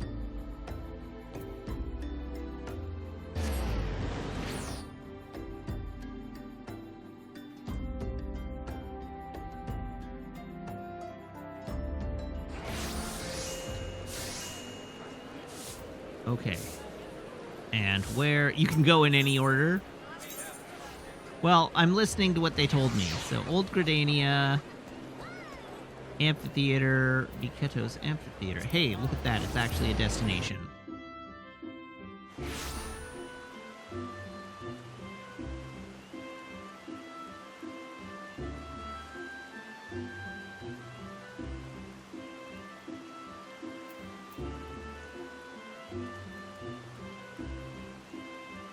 So, for the record, I would definitely be having trouble with the Welsh pronunciations of all the names, but I did also commit to mispronouncing basically everything in this game at the outset. So...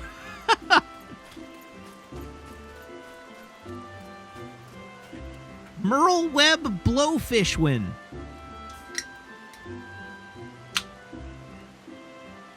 Or, more accurately, Merlweeb Blowfishman.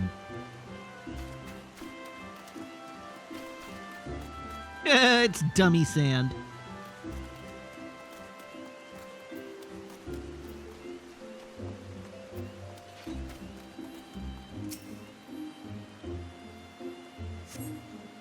Or, as most of the player base calls her, Admiral Mommy. Yeah. I lost my son to the calamity. The 3 seed seers are all together. Some say you couldn't take a step without stumbling over a body.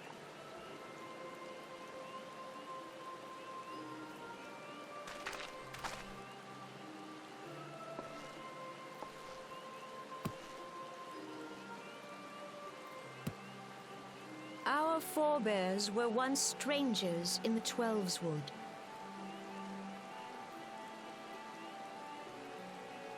Fearful of the Green Wrath, they hid themselves in the dark recesses of the earth. Yet they dreamed of basking in the dappled sunlight of the forest. Through great effort, they proved their worth to the elementals, and were granted a place beneath the boughs. So it was that Gridania was born, some 5 centuries ago. Working hand in hand, the Hyur and the Elysian settlers sowed the seeds of our civilization, and soon they were joined by folk of all races. So nourished by the waters of unity, and blessed by the light of the matron, Gridania flourished into the great nation it is today. Do you see the Gridanian standard? There, hanging behind the Elder Seedseer. Wonder Twin powers, activate! The entwined serpents represent the unity between Hyur and Elysian. An elegant symbol, do you not agree? Don't tread on me. In accordance with the will of the elementals, we have embraced a life of peace. Alas, our neighbors have not always sought the same for themselves, nor for us. Though we Gridanians have no love for war, we have still less for those who would threaten our way of life. Ever have we fought to protect the sanctity of the Twelveswood. Well, to heck with this. I love war. When the Garlean Empire brought its war of conquest to Eorzea, we rallied under the noble He's remarkably standard horny. of the Twin Adder that we might push back the encroaching darkness. And it was we who prepared the ground for the reformation of the Eorzean Alliance, that all the peoples of this realm might stand united against the common threat.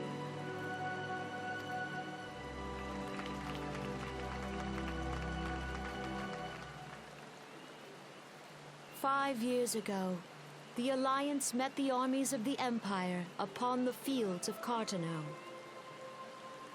It would prove the bloodiest battle in recent memory. Countless Gridanian lives were lost. As Supreme Commander of the Order of the Twin Adder, ever shall I bear the weight of our people's sacrifice. Alas, their loss was not the only tragedy to befall us that day, for soon came the calamity. Uh-huh.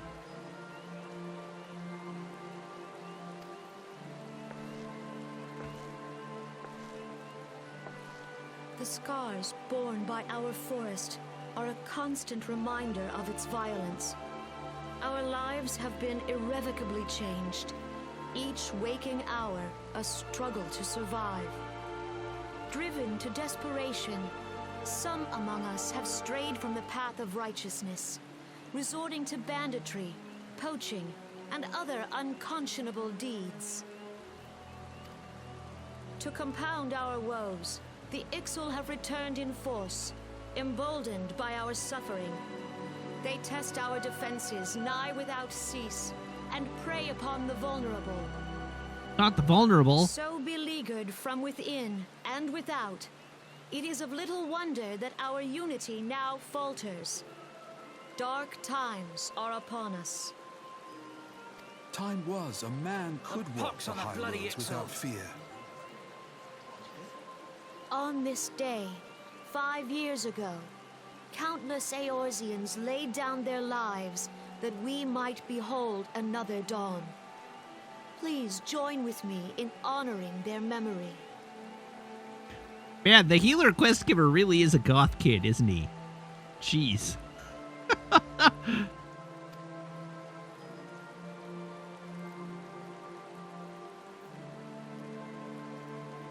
And how do you propose to honor the memory of those you cannot remember, pray tell?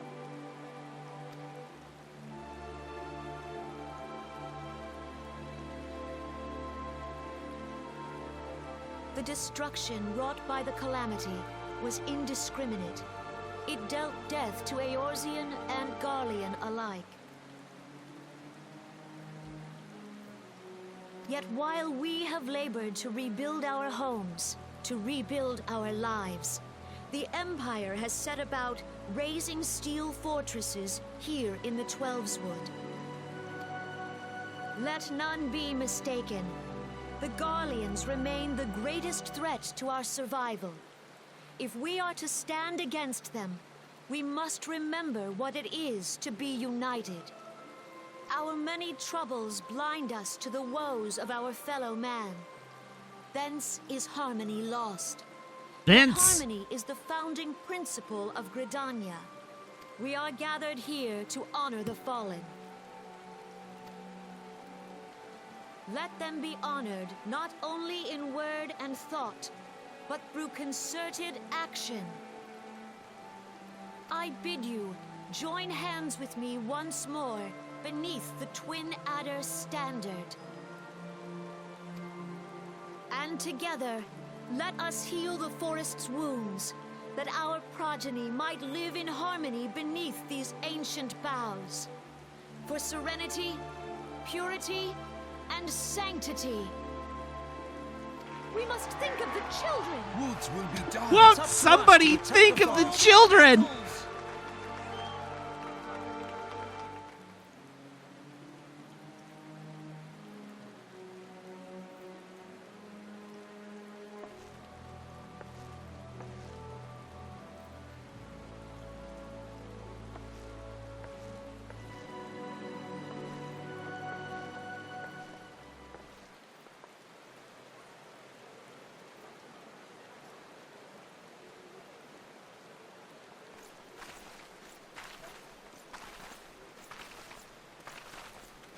These two have some very strange skin cutouts in their costuming.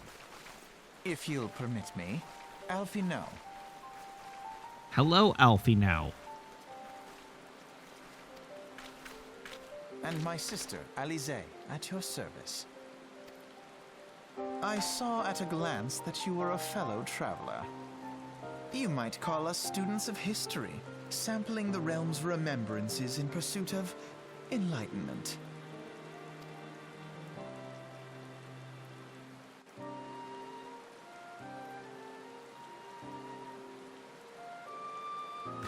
The Gridanians are unfortunate enough to have to contend with two beast tribes. The Ixal are unquestionably the more troublesome, being of a naturally warlike disposition and wont to summon the bloodthirsty primal Garuda. The Sylphs, by contrast, are peaceful in nature, being mischievous rather than malevolent, and have long been on friendly terms with the Gridanians, until recently at least. Alas, they have grown aloof, a change observed at roughly the time they summoned the primal Ramur. The Gridanians have no love of war, and they consider open conflict a last resort. Though they clash with the Ixal ever more regularly, you may be assured that they do so in self-defense. As for the Sylphs, they are as yet bound by a peace treaty, though one wonders how long it will be before it is broken. The Twelveswood was grievously wounded during the calamity, leaving Gridania vulnerable to attack. The people are hopeful that restoring the wood, and thereby the power of the elementals, will put an end to their woes. Yet how long will that take? Centuries, I'd wager. Meanwhile, the Ixal will continue their incursions, spurred on by Garuda and her insatiable appetite for destruction. Whether the Gridanians like it or not, sooner or later it will come to an all-out war, and when it does, the Order of the Twin Adder will need all the help it can muster. How valuable might the aid of a capable adventurer prove to them?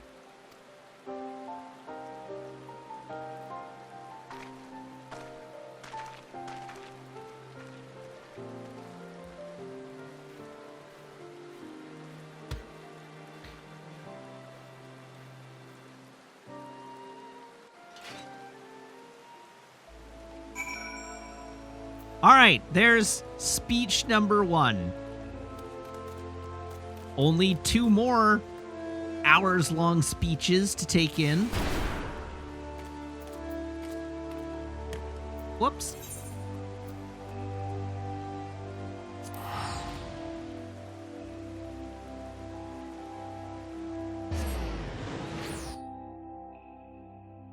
Oh, there was a joke request. I owe a joke.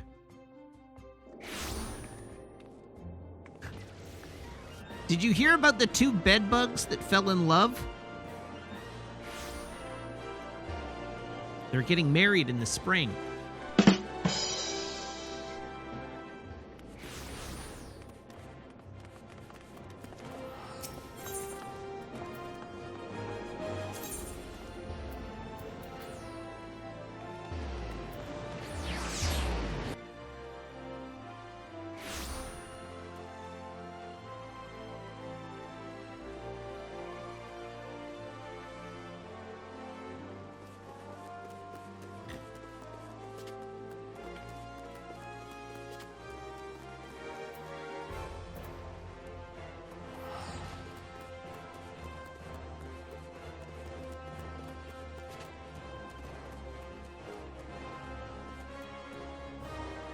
I would show Mabel more, but she's in bed. It's not my fault that she's a puppy and she sleeps 18 hours a day.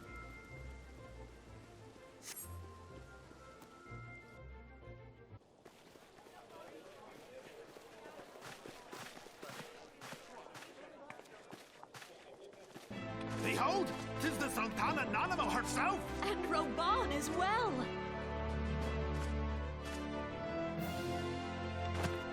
Listen, more things than cats can sleep 18 hours a day. Hark you souls of flame, drawn to the bosom of the desert, where the fire burns brightest and shall rage forevermore.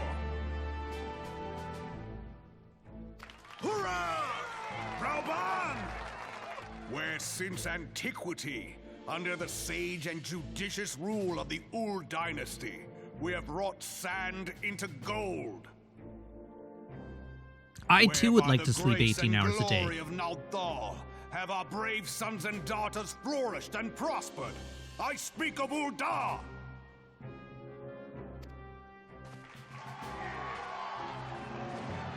There, at the Flame General's back flies the Grand Company's standard. Note the sigil. The golden scales of order balance the jewel of prosperity with the flame of might. Great and many are the gifts our nation has given the realm. In Eorzea's darkest hour, on the killing fields of Cartano, none spent more in blood and gold than we. Thus was the 7th Imperial Legion laid low. So that's how soon history forgets. Yet many left our gates, never to return. Let us pray for our absent brothers and sisters, that they might know happiness in the great beyond, as Thal's honored guests. Rah! If the fates were fair, the price we paid that day would have bought us victory. Alas, they are not.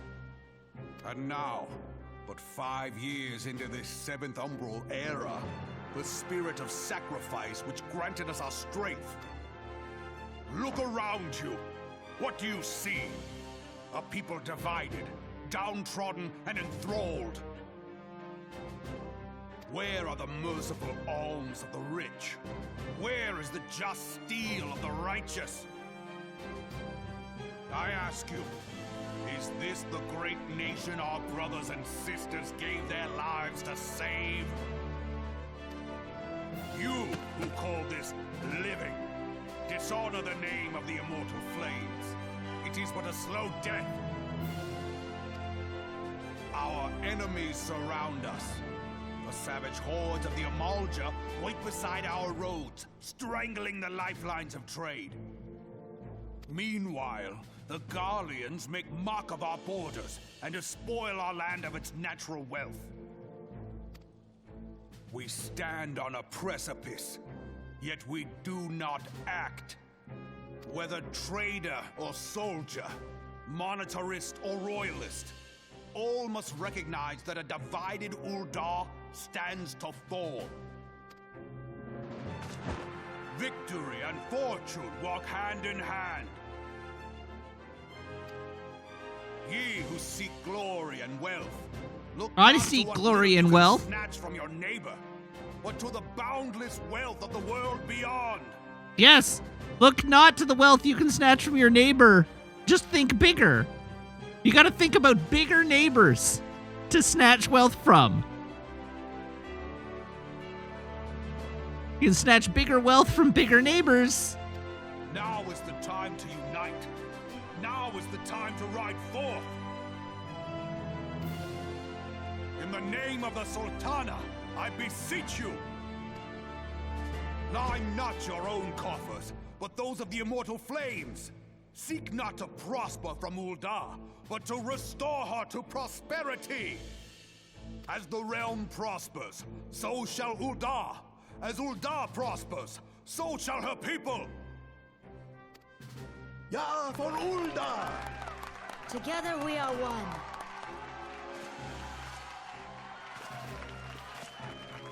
Your grace. Raubon?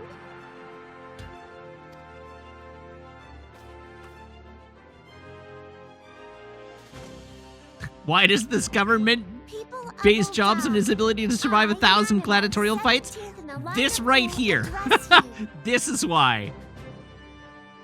Much has been made of the wealth of Ul'dah. Yet those who measured that wealth in coins and carats are gravely deceived. For the true wealth of Ul'dah lies in the health, happiness, and hopes of her people. Beloved subjects, I bid you Ul'dah raise a sucks. vow Everyone here is to miserable. Ul'dah, that her flames might serve as a beacon for all Eorzea to see. Long live Nanamo! Glory to the Sultana! For victory and Glory fortune, to the strike Sultana! fearless into the inferno, for we are by fire reborn.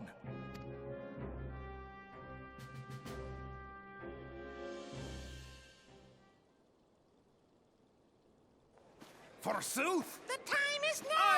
I fancy meeting you again. The time is now!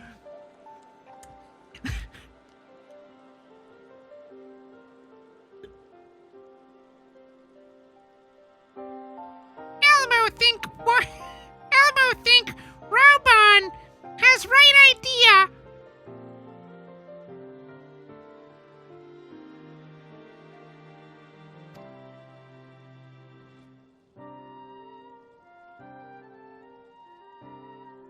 The Eldans have a long history of conflict with the Amal-Jah, the beast tribe that worships the primal Ifrit. Judging by your look of distaste, I take it you have encountered them. The Eldans do not shy from confrontation. If aught threatens their precious prosperity, they will seek to crush it. So have they dealt with Ifrit thus far, smothering his flames each time he is stoked to life. Yet he is but one of several problems. Though they have been quiet these past 5 years, the Garleans have not gone away. Meanwhile, refugees continue to arrive in droves, and Ul'dah has no clear policy on how to deal with them. After all, not even the Sultanate's coffers are bottomless, and even assuming they had the coin, resources will ever be finite. Which brings me back to the subject of Ifrit. It has been observed that the Amal-Jah are summoning him with ever-increasing frequency. Every time they do so, the Eldans send their forces to smite the primal, and though they invariably succeed, each victory is bought with blood. It is a war of attrition which they cannot well sustain. Small wonder, then, that the Immortal Flames are eager to recruit more members.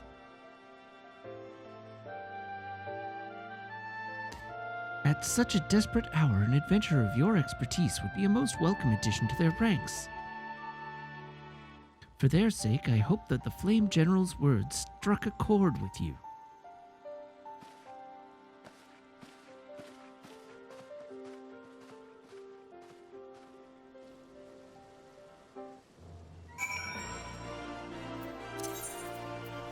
Slimsa Laminsa!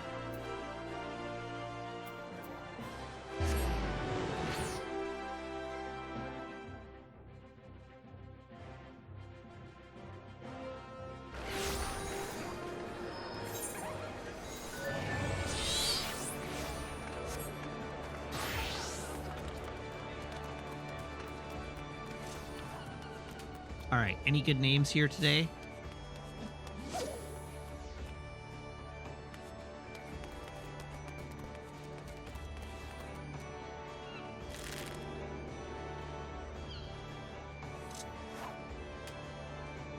No.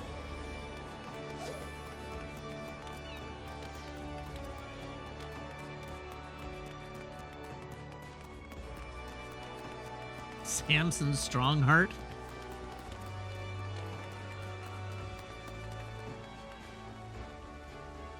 Oblivion Death Toll. That's badass. Here to attend the remembrance service? Be quick. The Admiral is due to give her address at any moment.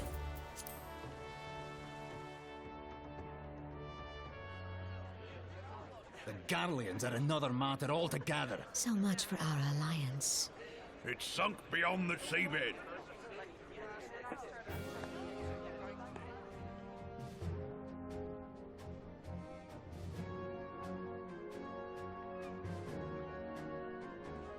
Mommy, sorry. Mommy, sorry. Brothers and sisters of the sea, hearken unto me. Look upon this, our mighty crimson standard, and tell me your hearts do not swell with pride.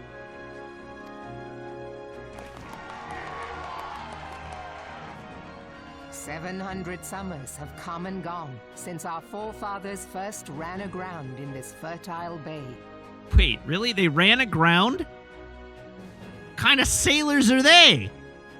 In that time, guided by the Mother of Oceans, Limsa Lominsa has grown from humble fishing village to uncontested ruler of the 5 seas and beyond.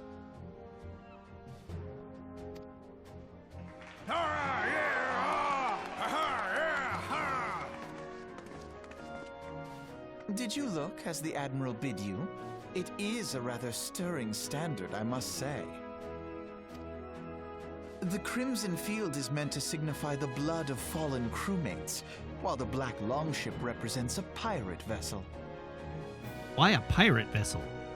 When the Garlean Empire marched upon Eorzea, we assembled beneath the Maelstrom standard, and our grand company was reborn. All answered the call, from the Knights of the Barracuda to Hilthier's bloody executioners, and together we met our would-be conquerors upon the field of Cartano. That day, the world bore witness to the united strength of Limsa Lominsa. Limsa balls? I swear to you, no army ever fought harder or with more courage. Yet many of ours did not survive.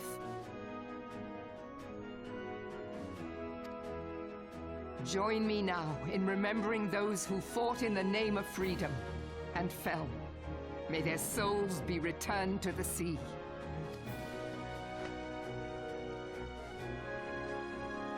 They fought for freedom under our military dictatorship. Freedom.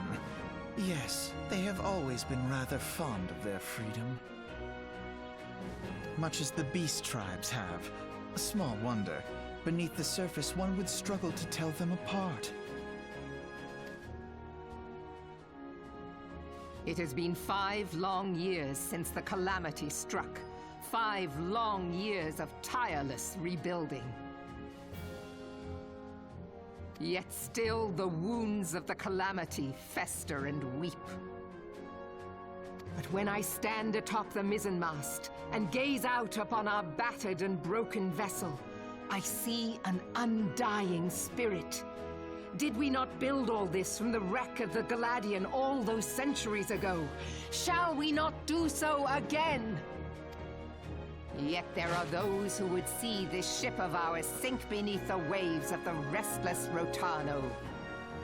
The Sahagin creep ashore seeking blood for their accursed god.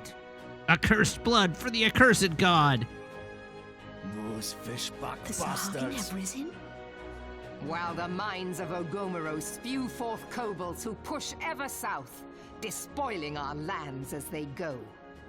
These savage beast tribes will be the first waves to crash against our creaking hull. And behind them swells the grim tide of the Garlean Empire. Even now the curs fly their flags within our borders. Doubt not, but that they will be upon us ere long. We are well nigh surrounded. Yet there are those among us who would rather turn their swords against their crewmates than our cannons against our foes. How can we hope to repel our many enemies when mutiny breeds below deck? There is but one course left to us. One bearing that will bring us victory over the beast hordes and the Empire both, and see this ship safe to port. We must mend the rift the Calamity has reopened twixt pirate and maelstrom, and stand fast with our adventurer brothers against the coming tempest. Mark ye well, a crew without unity is no crew at all. 'Tis but a mass of drowned men. To me, then, brothers and sisters of the sea, gather beneath the undying crimson standard, and pledge me your strength, your skill, your wisdom. And with the guidance of the navigator, this great vessel of ours shall ride the waves till sea swallows all. Sure. Gather the lads! Oh, where's me cutlass? Follow ye to the seven hells, Admiral! Well, that sure was a lot of nationalism for one evening. Fancy meeting you again.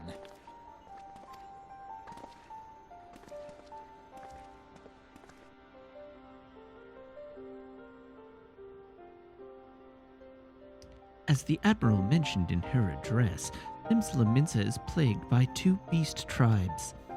The first are the fish-like Sahagin, worshippers of the primal Leviathan.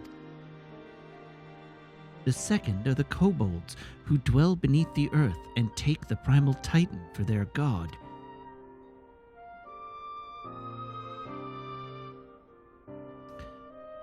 As if the beast tribe's presence weren't troublesome enough, the Garleans have also chosen to erect a fortress right in the Laminson's backyard. And that is to say not of internal strife. As a nation of pirates, there is no end to the blood feuds between the various factions, and while they fight amongst themselves, the Garleans whet their blades and watch. If the Laminsons are to have any hope of withstanding the Empire, they must first resolve their own affairs. Differences must be set aside and the primal threat dealt with once and for all. To this end, I expect that they soon will take decisive action against the beast tribes. Mark my words, the Maelstrom Standard will be drenched a deeper shade of crimson ere long. That a capable adventurer like you would be a valuable addition to their crew is beyond question.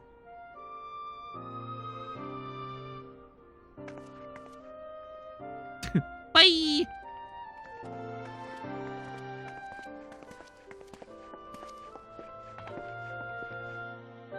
All right, pray return.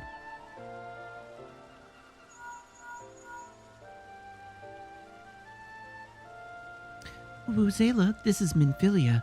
You are well, I hope.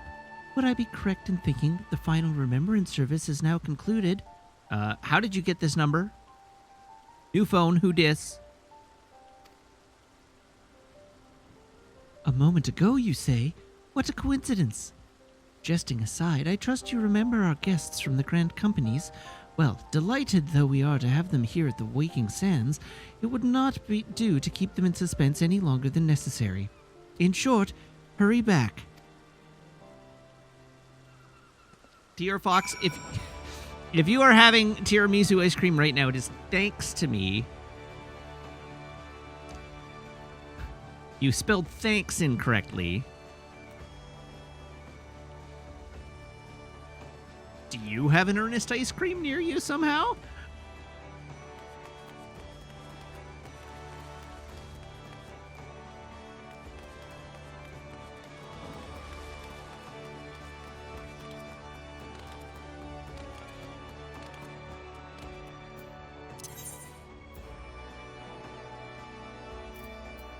Right. Pray return.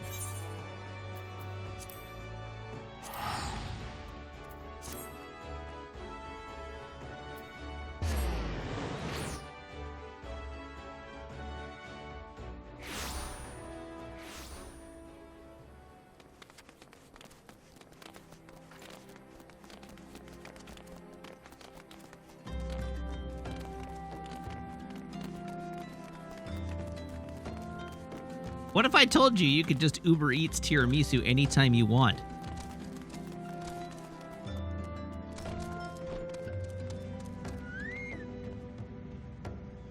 Bootsy Twagon.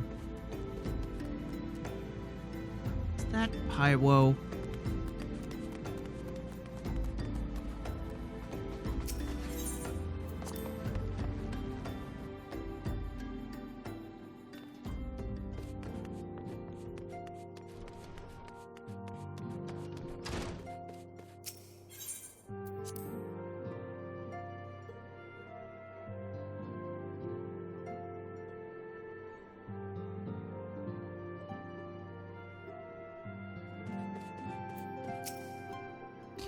Welcome back, Uruzela, were the Grand Company leader's words as illuminating as you had hoped? Aye, each nascent nation is beset with problems. I trust you see now why your services are in such demand. Wait, how did we get talking about Greek food? Isn't tiramisu Italian?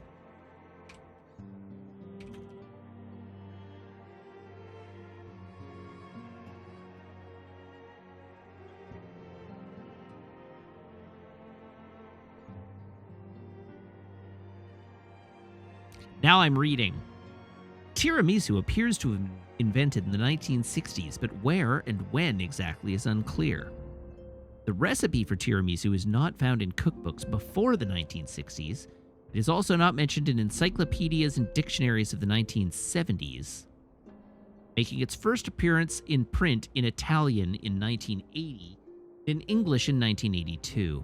It is mentioned in a 1983 cookbook devoted to cooking of the Veneto and a Canadian tourist guide published in 1971, suggesting that it is a recent invention.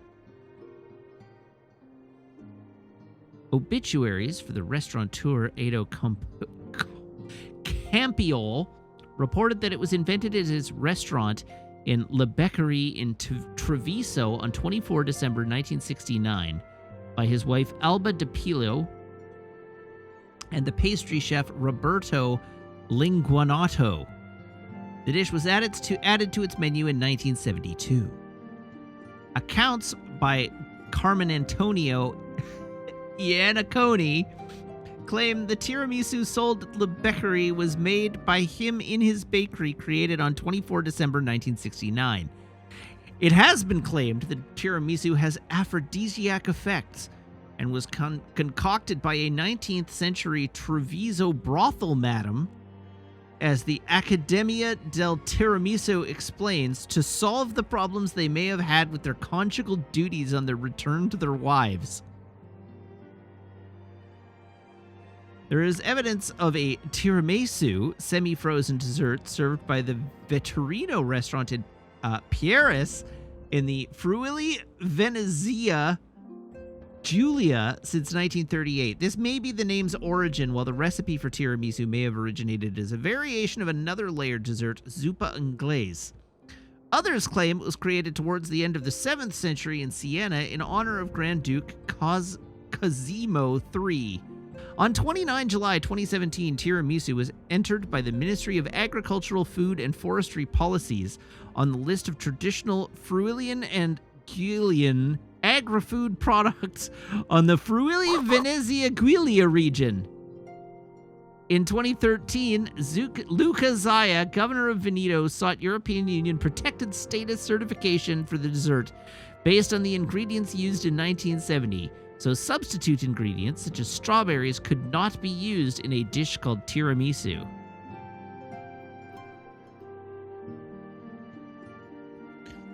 The traditional tiramisu contains a short list of ingredients: ladyfingers, egg yolks, sugar, coffee, mascarpone cheese, and cocoa powder.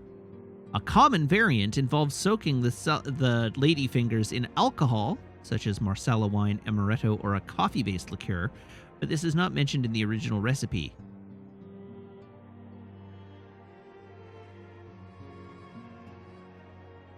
Anyhow, tiramisu is delicious.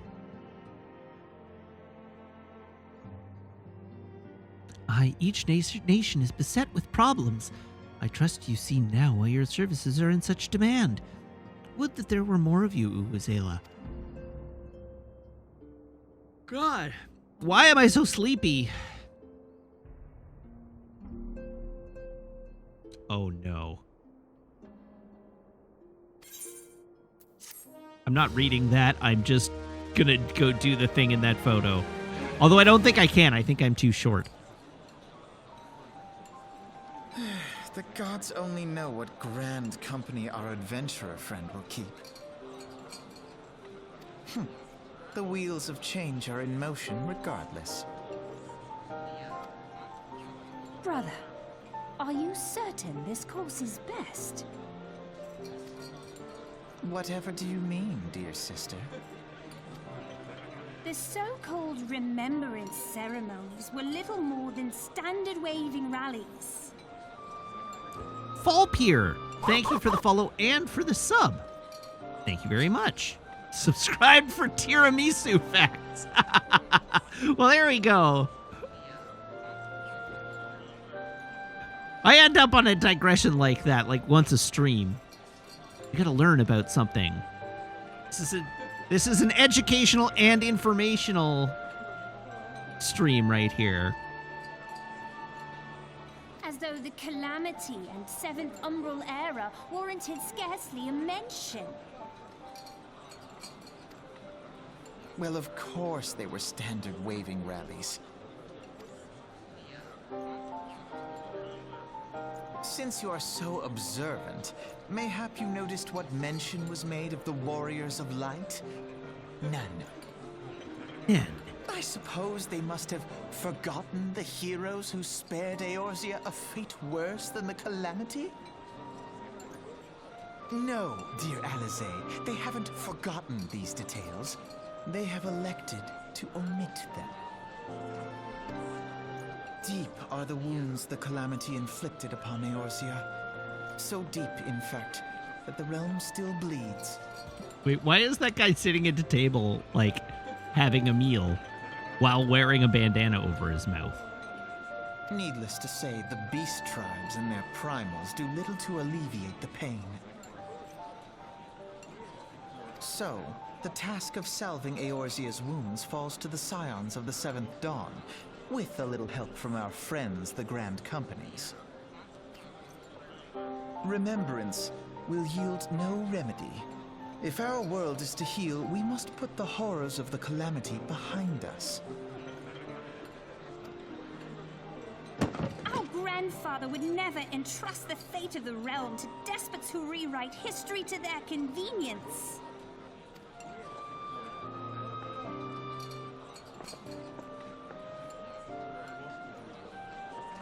There must be another way to cure what ails this world, and I need to find it. You are most welcome to try. Our paths may differ, but our destination is the same. In time, I dare say we will see eye to eye. For two individuals who look identical, dress identically, and their only discernible difference is the ribbon in their hair, they sure do seem to despise each other.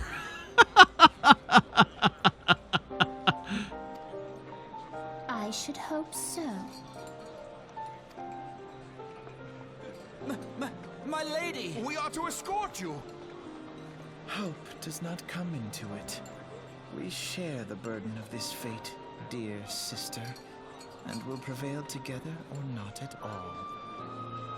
The salve will serve not only to close up our present wounds. Listen, I realize that lots of people don't get along with their siblings. This is not news to me. It's the fact that they dress exactly the same. Like, they have gone to great length to ensure that they present each other as literally identically as possible, but also seem to hate each other. But prevent old ones from opening anew.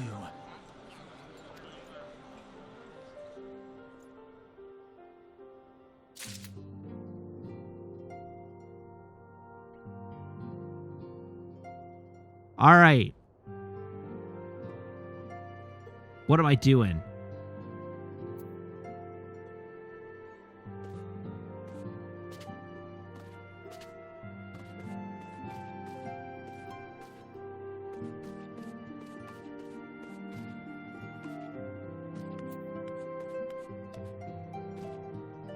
Who do I hate least?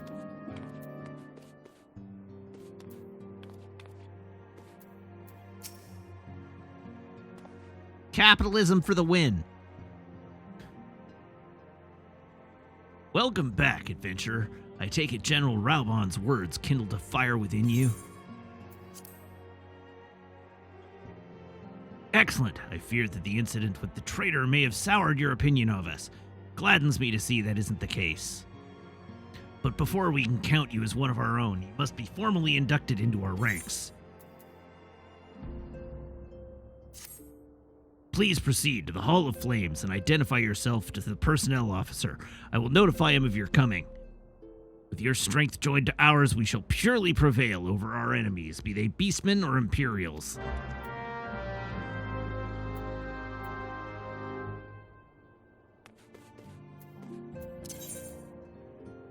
If I'm gonna pick one, it's gonna be the one that gets me wealth and glory.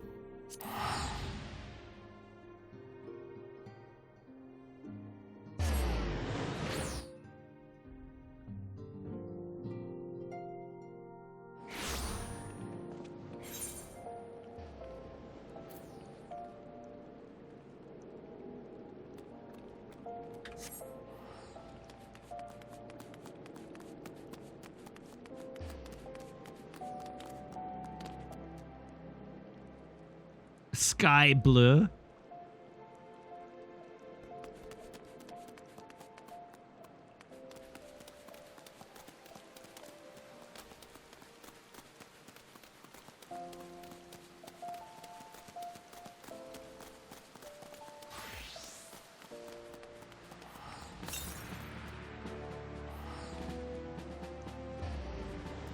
Tain't behavin'. Tain't behavin'.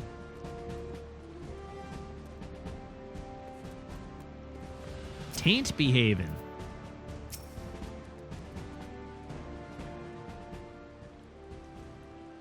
What brings you to the Hall of Flames this evening, adventurer? How will you respond? My name is Uzela Vuvuzela. You killed my father. Prepare to die.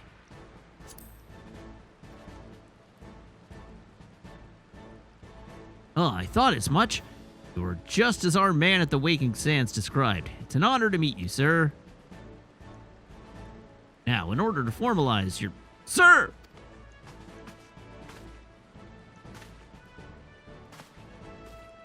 Speak, Private. Imperial, sir. They fired on a Highwind Skyways ship. Scouts say she's coming down to the west near Horizon's Edge. Bloody hells, of all the times for this to happen.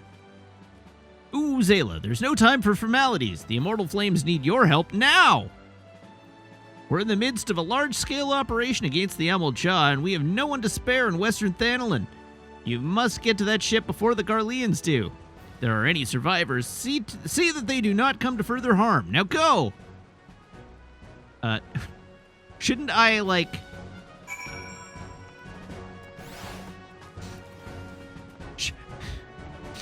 Shouldn't I get, like, some training? Or equipment? You know, any kind of indication as to who my superiors are?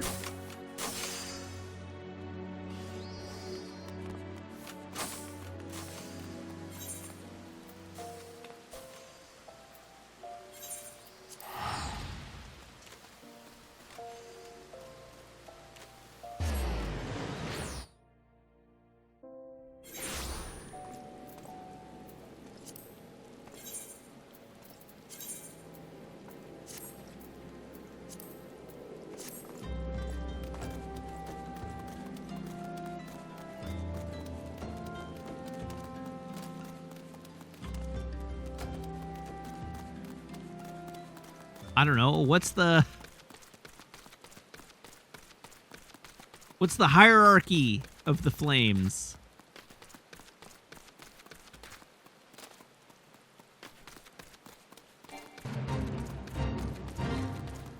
Aw, yeah, desert pissed.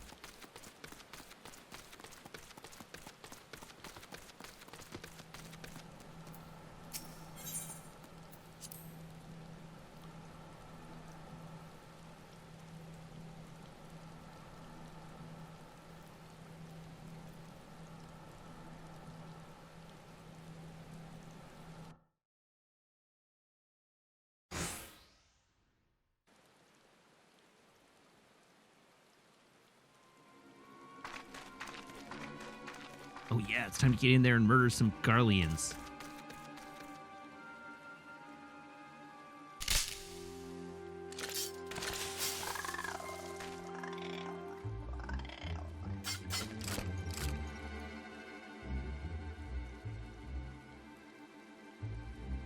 An adventurer? What are you doing out here? No, wait, let's find some cover first.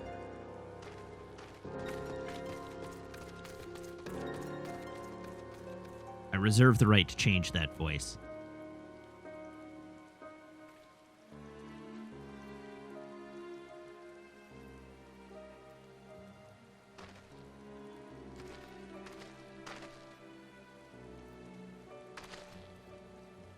The Immortal Flame sent you? How do I know you're not an Imperial spy? You don't even have a uniform.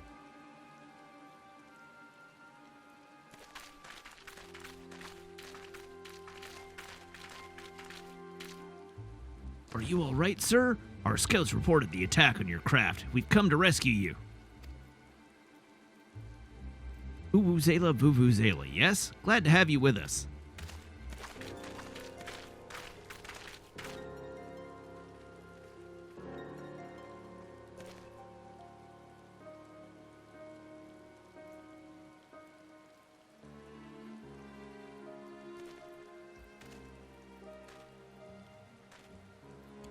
I have not seen a craft of this design before. That traitor Garland has been busy. The secrets of Magitech are ours by right. They are not to be squandered upon the savages of this land.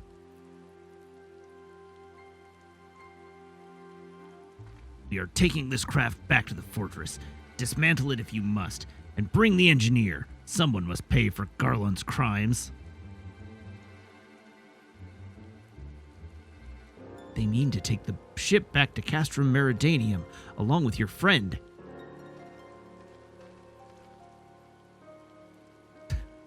Oh, it's Biggs and Wedge!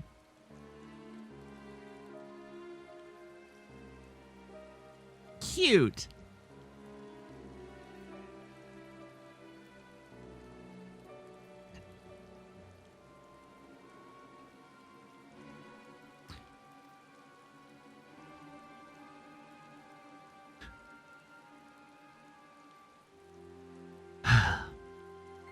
It's Wedge. You have to help him. That fool of a Lalafell was hiding inside the tiny Bronco. Nice looking ship. Not the best place to have taken shelter, I agree. It's the first airship we've built since the Calamity. The first since Master Garland. Well, since he went missing. After years of work, she was finally ready for her first test flight. And she was soaring. She really was. Till those bastards blasted her out of the sky. We attack on my command. Kill them quickly and save the Lalafell if possible. Is that clear, Uhuzela? Show them what becomes of those who play with fire. Charge!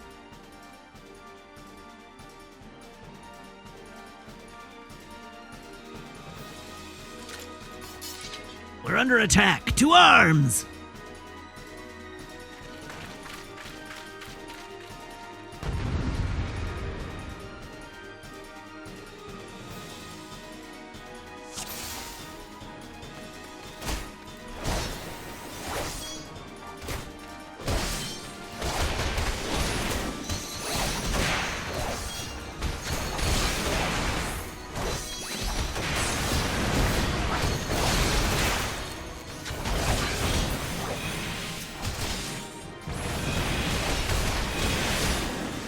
Let's beat up these dudes.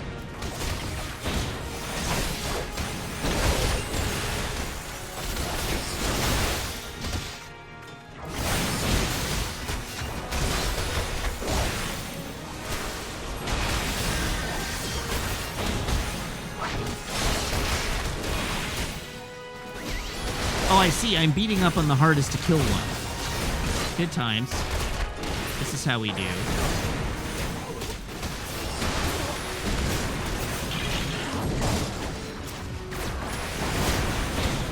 Could have been working on all the support staff.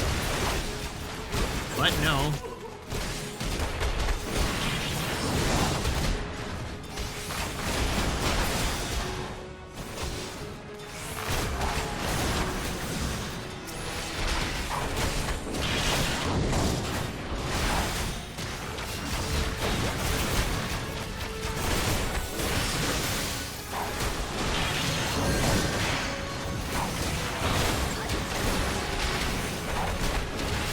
Listen, it may have been like an hour to get to our first combat, but we still got lots of experience points along the way.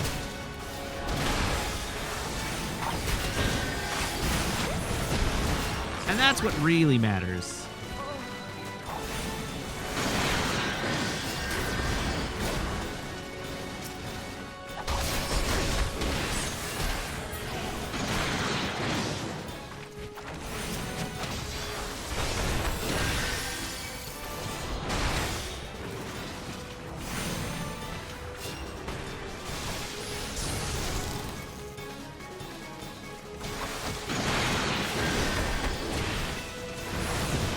Back here, nerd.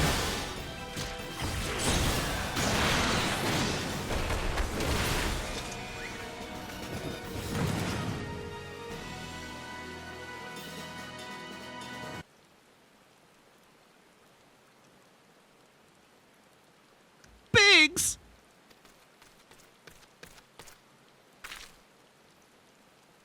Oh, wait. Biggs is the big one. Wedge, you shouldn't have stayed with the ship. That was a close one.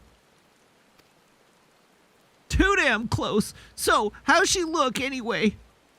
The auxiliary propeller is a dead loss, but I think we can wring enough thrust from the main propeller to get us airborne.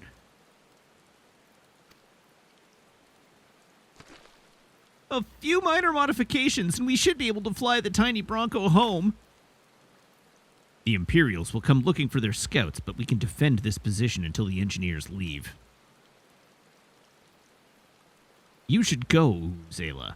You still have unfinished business to attend to at the Hall of Flames. You're not quite one of us yet, though anyone who'd seen you in action today would be forgiven for thinking otherwise.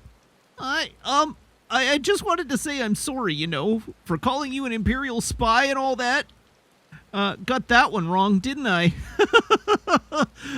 Seriously, though, if it hadn't been for you and the Immortal Flames lads there, we'd be chained up in a dungeon by now. I'm in your debt, friend. We both are. Wedge? Thank you. We're very grateful.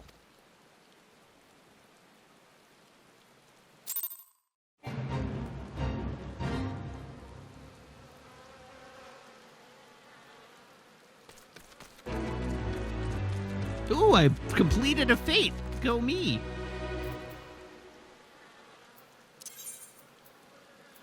Happy to help, friends.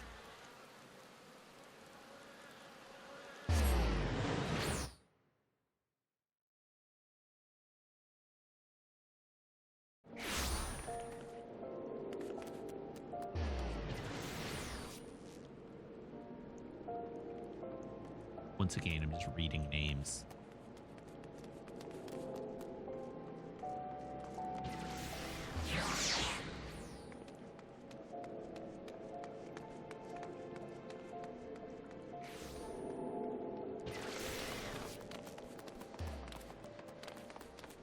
Oh, you're dog sitting again tomorrow. Excellent. We can expect lump picks. Looking forward to it.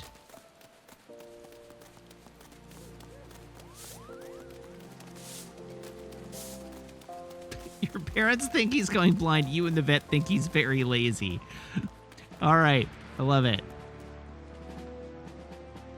Evil Incarnate. There's a Lalafell named Evil Incarnate.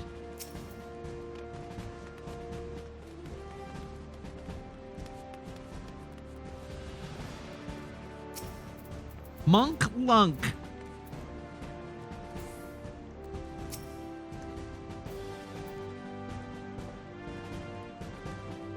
Welcome back, Uzela. Word of your deeds in the field reached me not long ago.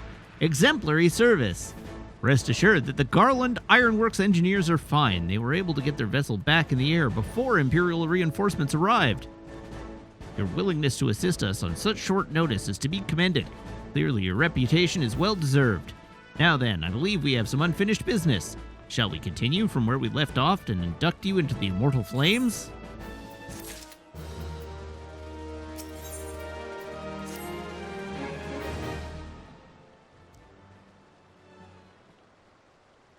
Are you ready, Uzela? Then let us begin. Wait, we're just doing the ceremony here? Vuvuzela, Vuvuzela, you stand poised to enter a sacred trust. The flames of Ul'dah burn bright, casting light where there is dark, and purging evil wheresoever it lurks. We are ever ready to meet the nation's enemies in battle, be they beastmen, Garleans, or worse. And at a word from Flame General Rauban al-Din, we would gladly lay down our lives to maintain the peace and prosperity of Ul'dah. To join our ranks, you must forsake all other nations. Only then may you commit yourself to the fire and be reborn as an immortal flame. Burn as one of us, Uzela Vuvuzela, and together we shall chase the darkness from Ul'dah. Will you swear an oath to mark this occasion? I will swear an oath depending on what rank you're offering me. My sword belongs to Ul'dah. I will follow the Flame General unto death.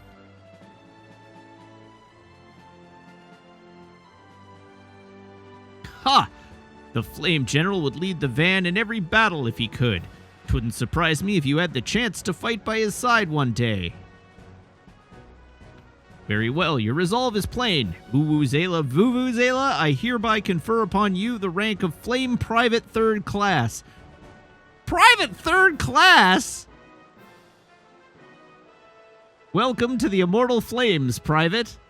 May you fight to the last for coin and country.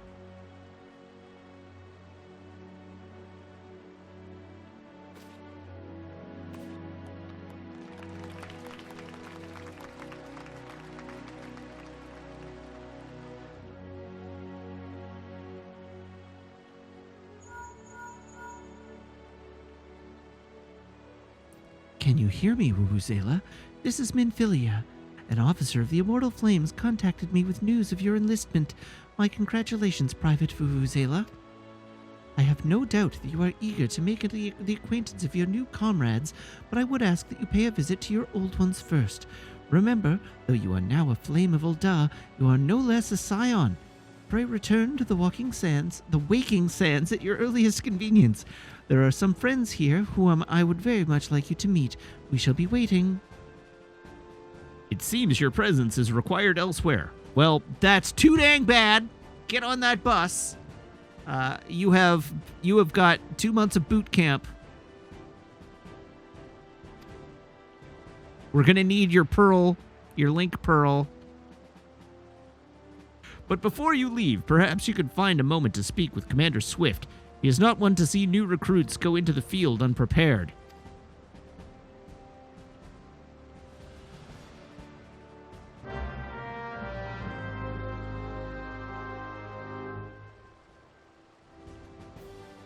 You may now accept the quest My Little Chocobo by speaking with Swift. This quest must be completed in order to proceed to the end of the main scenario for A Realm Reborn.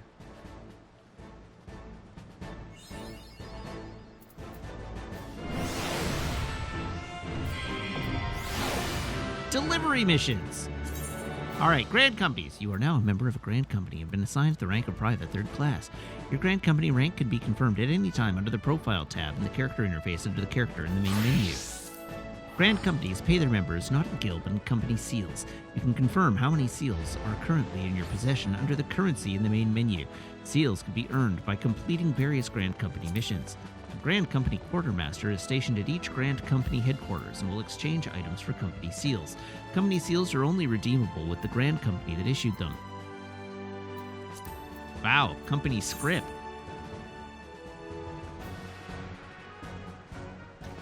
The Grand Companies of Yorzia are in constant need of supplies and provisions to maintain their daily operations. Adventurers can earn experience points and company seals by crafting or gathering the items required and delivering them. Speak to a Grand Company personnel officer or one of the many officers stationed throughout the realm to complete the delivery. Items sought change every day, Earth time. They can be confirmed by selecting timers located under duty in the main menu. Alright. Hello, Flame Commander Swift. Private Vuvuzela, yes? A moment of your time, if you please. You wish to carry out your duty swiftly, do you not? Well, then perhaps you should get yourself a chocobo. If you're interested, the Immortal Flames will furnish you with one. It's not a complex process, but it does require some paperwork. First, speak with the Quartermaster to obtain a Flame Chocobo issuance. You'll need to exchange company seals in order to do so. Once you've received your issuance, show it to Mimigan by the Gate of Nald. He'll be the one to furnish you with a bird.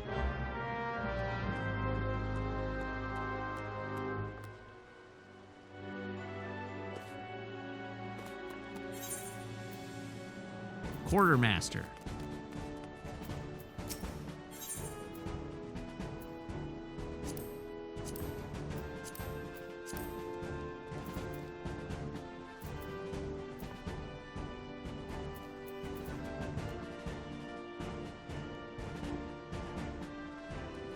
What am I supposed to get? Present a Flame Chocobo issuance.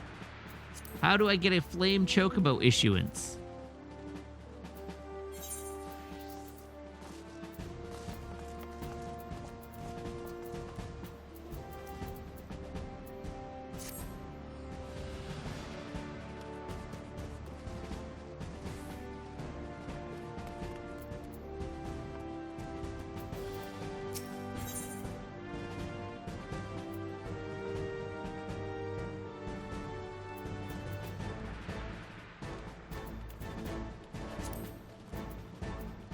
Flame Chocobo issuance.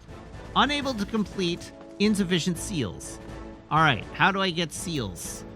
How many seals do I need? Bag 0.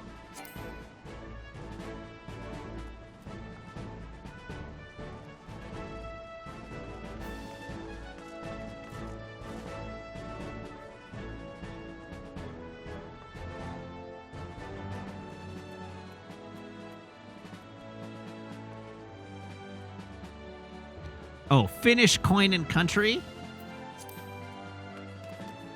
Alright, that makes sense. Pray return.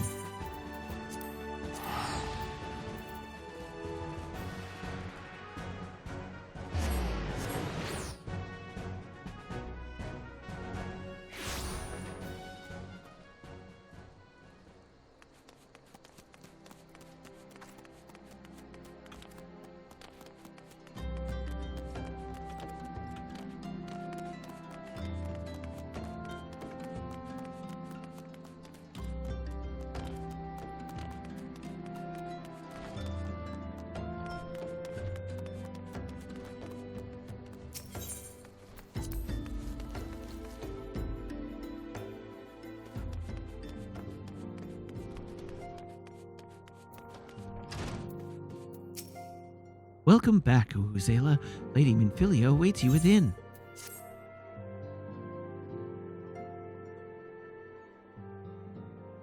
Welcome back. It seems you wasted no time putting your skills to work. How do I know? Why, the recruitment officer called me to regale me with the tale of your heroics. The pride in his voice was palpable. We Scions are truly fortunate to have you with us, Uhuzela.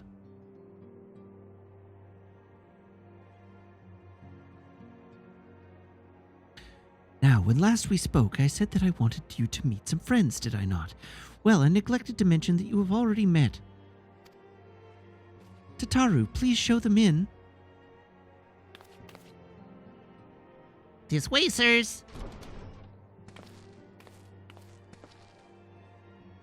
Thanks again for getting us out of that mess. We owe you our lives. But I don't think we've properly introduced ourselves. I'm Biggs. And I'm... Gods, man, spit it out, will you? Wedge at your service. I am pleased to say that Biggs and Wedge will be staying with us for a while. Magitech-driven contraptions such as airships grow ever more vital to the city-states of Eorzea. As a neutral party, it was judged that we Scions should serve as the keepers of this technology. Of course, for this we needed the knowledge of experts, and so we requested the assistance of Garland Ironworks, who very kindly sent us 2 of their finest engineers. Our happy family continues to grow. On behalf of the Scions, I bid you welcome to the Waking Sands.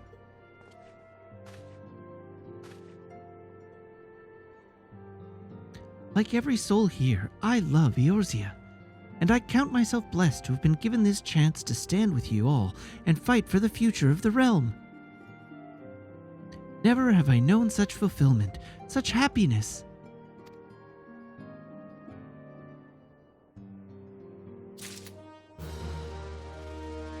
Ah, there we go. I obtained 300 flame seals.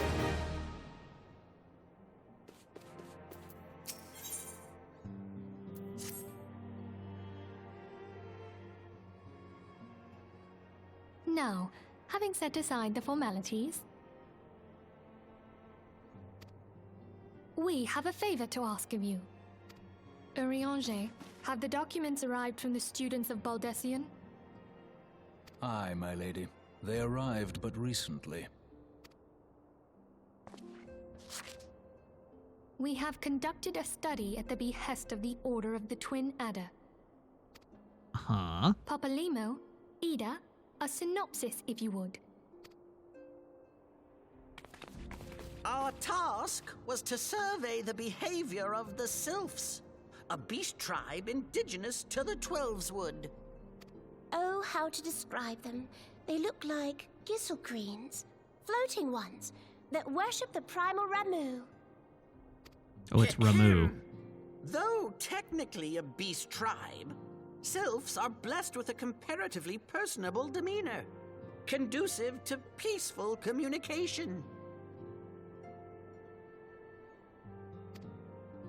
Offering us an invaluable opportunity to learn what the beast tribes know of the primals.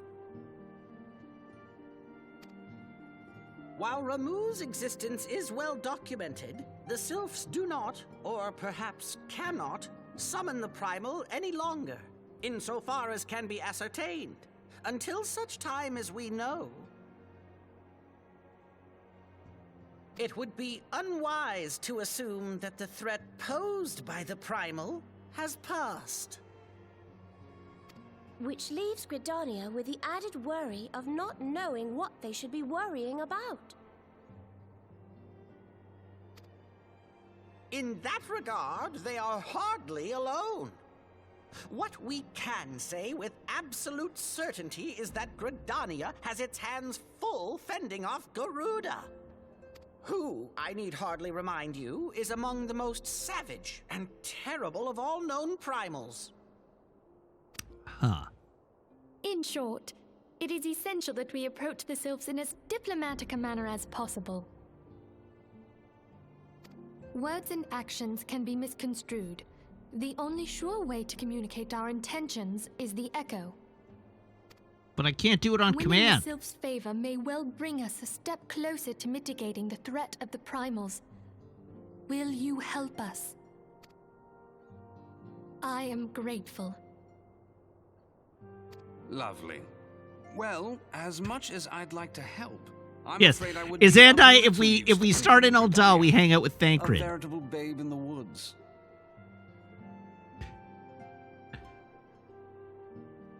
Papalimo and Ida are Gridania's Thancred. Ida and Papalimo, however, should be able to see the forest for the trees. Is that not so, Minfilia? Indeed. You are willing? Leave it to me. Us, Ida, us!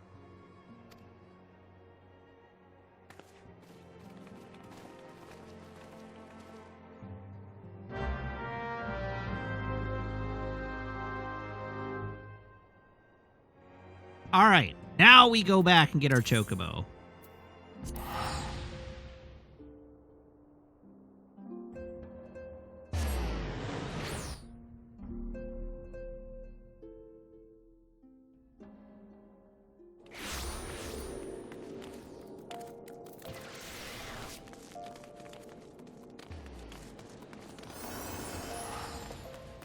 I have decided on a name for my chocobo, yes.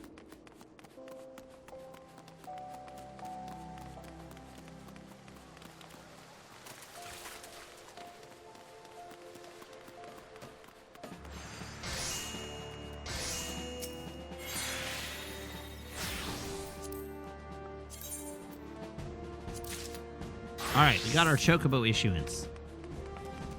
Let's go turn it in.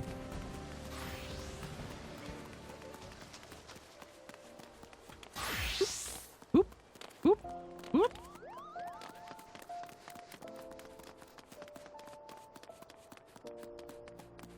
Xenorecidivist. Heart sigh. Emotionally damaged. Double burger.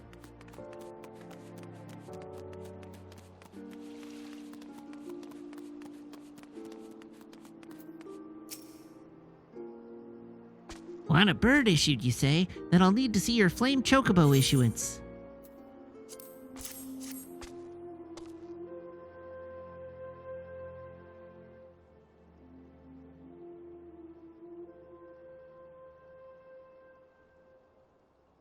Yes, everything seems to be in order. A moment, please. I'll be right back with your chocobo. It's so small! And here he is. The fellow has been in high spirits the past few bells. He must have sensed that his master was coming.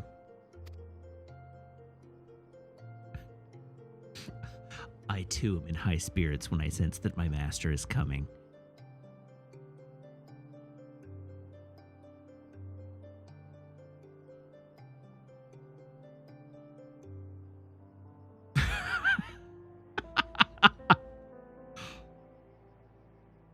Now then, to make it official, you'll want to give your noble steed a name. Queh.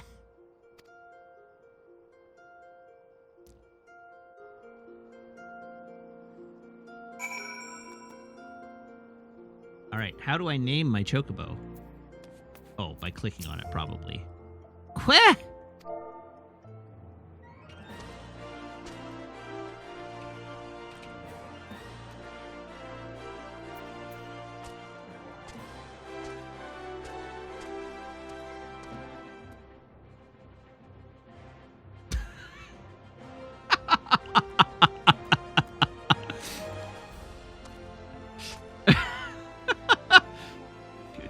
Zandi's upset because it's not Shimmer, but I'm sticking with the theme here.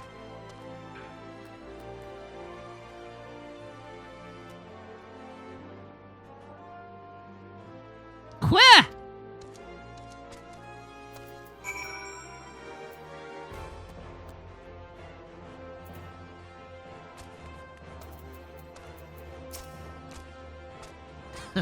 I dare say he likes his name.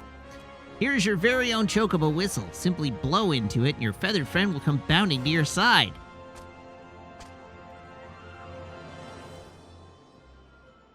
But do forgive him if he doesn't respond when summoned in crowded city areas or monster-infested lairs. Chocobos are stout-hearted creatures, but they have their limits. And lastly, I present you with your chocobo rider's license as is required by law.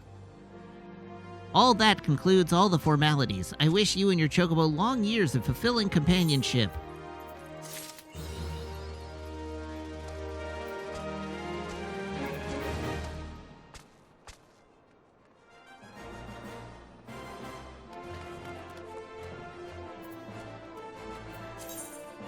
You can use a chocobo whistle to acquire the action to summon your personal chocobo. Unlike rental chocobos, there is no time limit regulating how long you may remain on Chocoback. Remember, however, there are areas such as highly populated cities and narrow dungeons that your chocobo will refuse to enter. The action to summon your chocobo can be set to your hotbar and is located within your mount guide found under character in the main menu. Chocobo armor or barding can be equipped via the companion interface situated in the character selection or character section of the main menu.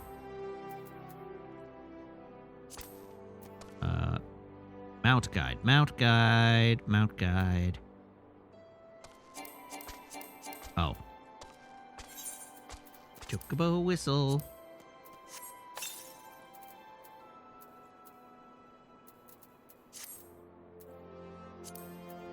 Mount guide. Chocobo.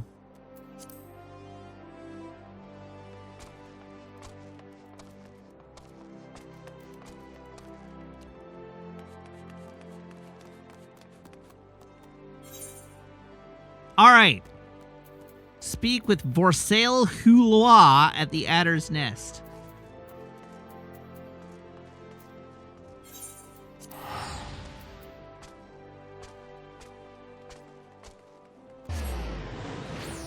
Anyhow, I'm sorry that he's not Shimmer. Shimmer will be back.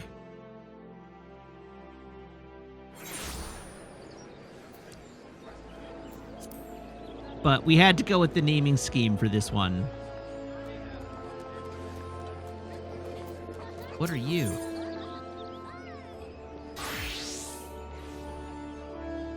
The White Wolf Gate.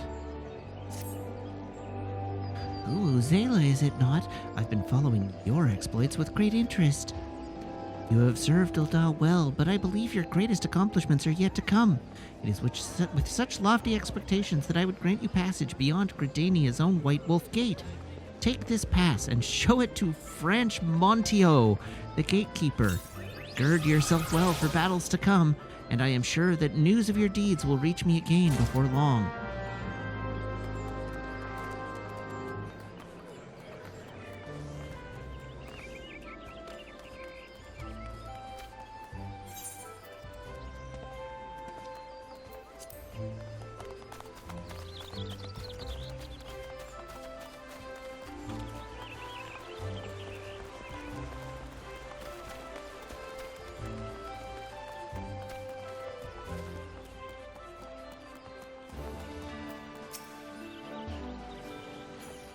Why did I pick an ooh-woo theme? Because, okay, so there's a canon... You needed to be here. There is a canon, like, lore-based naming scheme for Lalafell characters of my particular background. So they have to rhyme in a certain way. Like, they have to have rhyming syllables in a certain way. And so we came to the realization that the word Vuvuzela fits the naming scheme for this particular variety of Lalafell. And because the name scheme for the Lalafell has to be like AAB CCB is the naming scheme.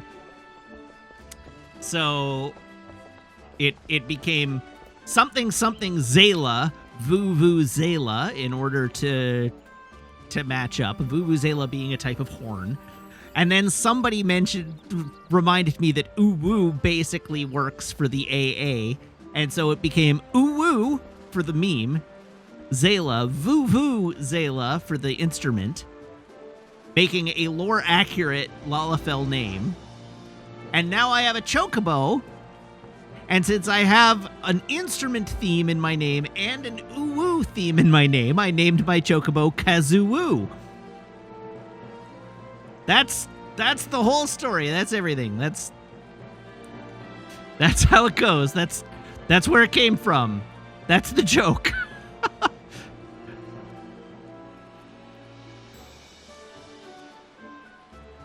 we know far too little of the sylphs who lay any worthwhile plans. We must call upon the scions once more if we are able to... beg pardons. I didn't read the rest of that.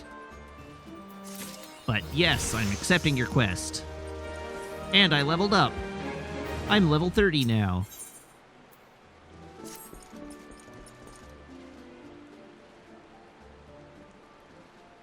Hail, adventurer. I bid you welcome to the Adder's Nest. Do you seek to entwine your destiny with the twin adder?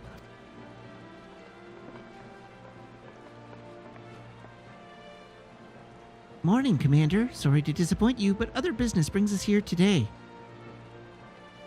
Ida and Papa Limo, always a pleasure to see the two of you. My men tell me you quest in the name of the scions of late. Quite so, Commander. A little bird told us that the twin adder was in need of our adventuring prowess.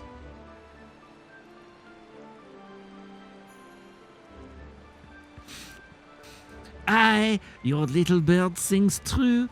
No doubt you've heard that we're investigating the sylphs. That curious beast tribe that calls the depths of the Twelve's Wood home.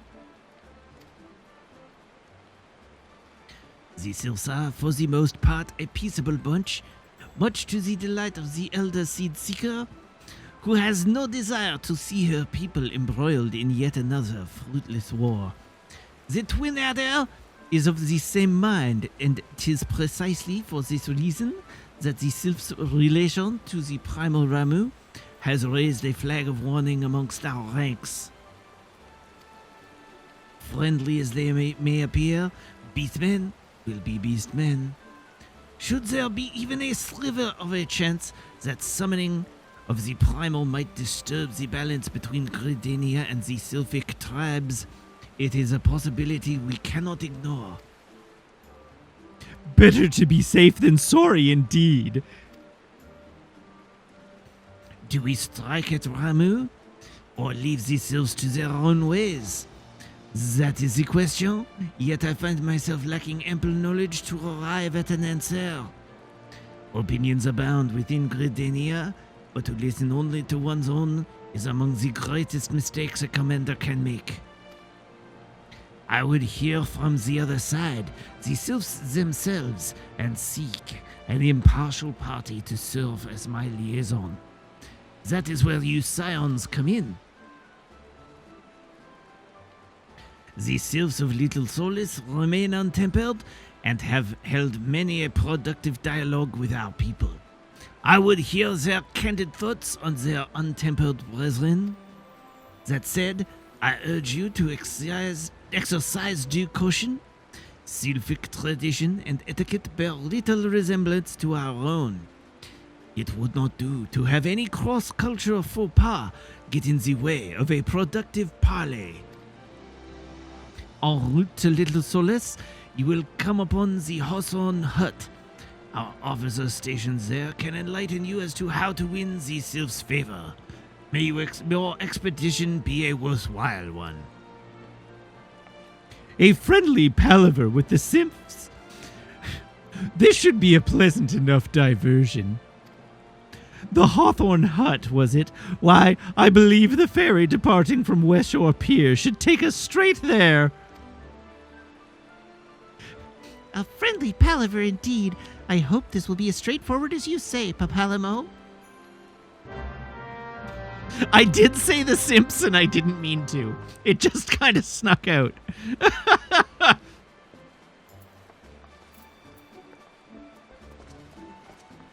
Let's go chat with the simps and see what they have to say.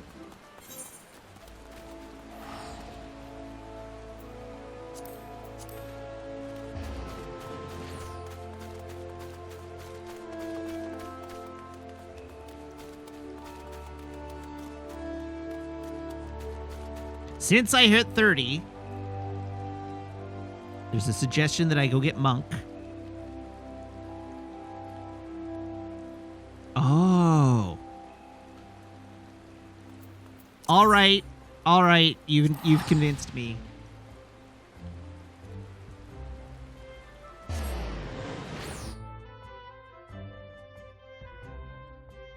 Sometimes that happens. You just stare at someone's weird shorts while reading text. And it just happens.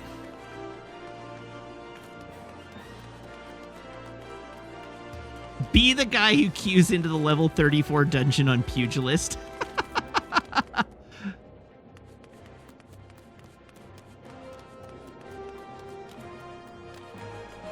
That sounds like something I would do.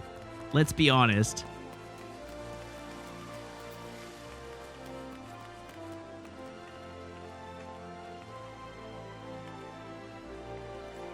I'm reading names again.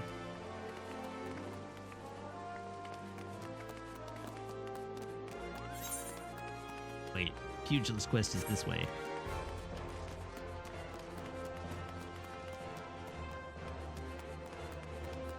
Thick Bun Bun!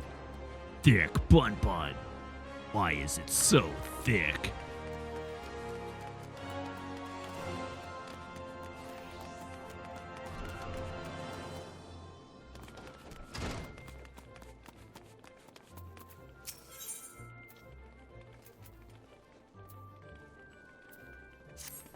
Accept.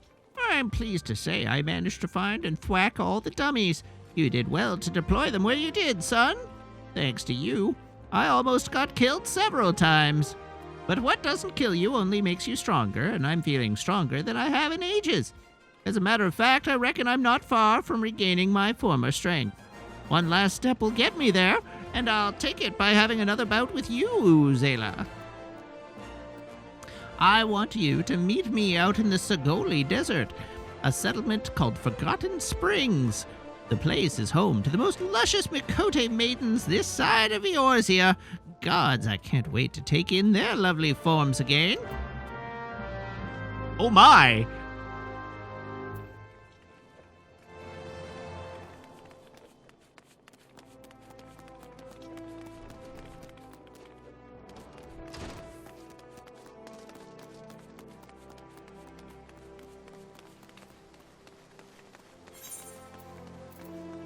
Meet Hamon at Forgotten Springs. Unattuned? God damn.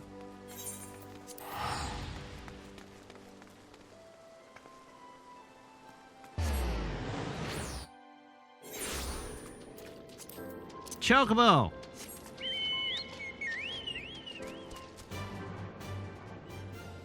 Dismounting personal chocobos. While on Chocoback, a chocobo icon will appear on your status effects bar. You can dismount your chocobo at any time by right-clicking this icon or by re-clicking the action you used to mount your steed. Use the chocobo whistle to summon your steed again.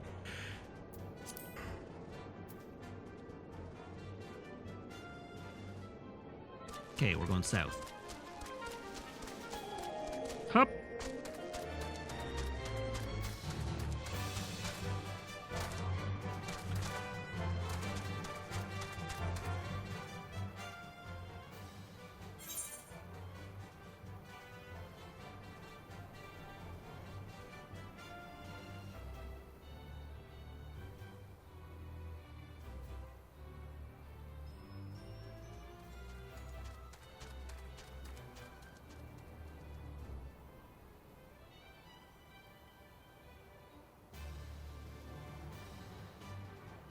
Okay, I'm gonna trust your guidance, but it sure looks like I should just be able to take that bridge and go.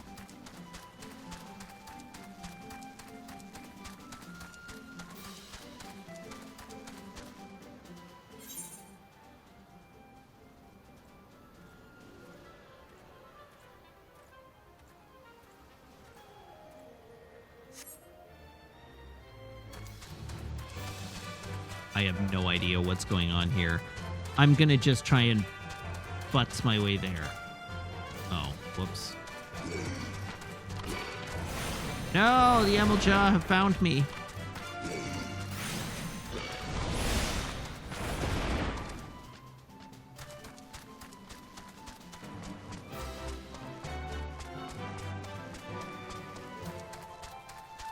Level 45.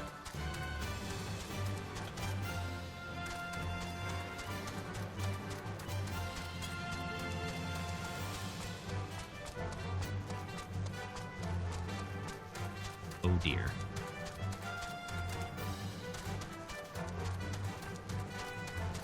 What have I done? What have I done?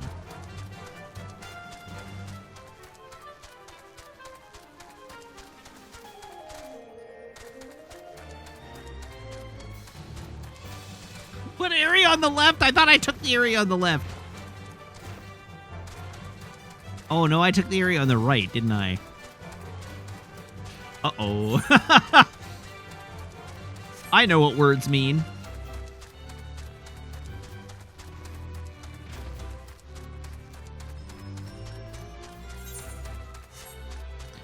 You did say west, and I'm not sure why I read the right side of the map as west. Because I know in my heart that the right side of the map is not west.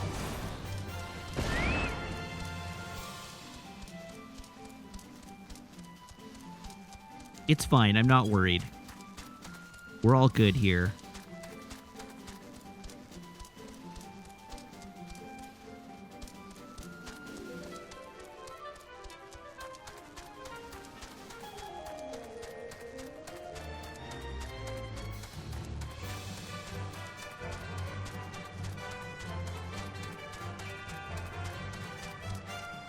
A dune angler.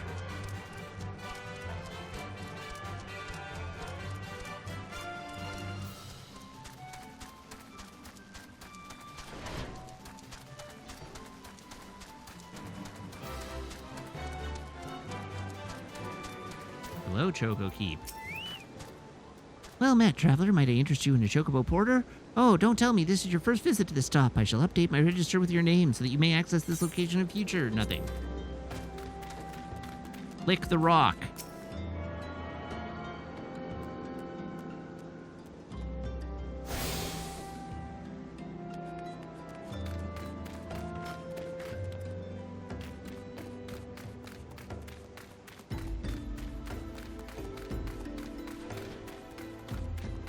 Just got domed in the face with that door. Hello, Haman.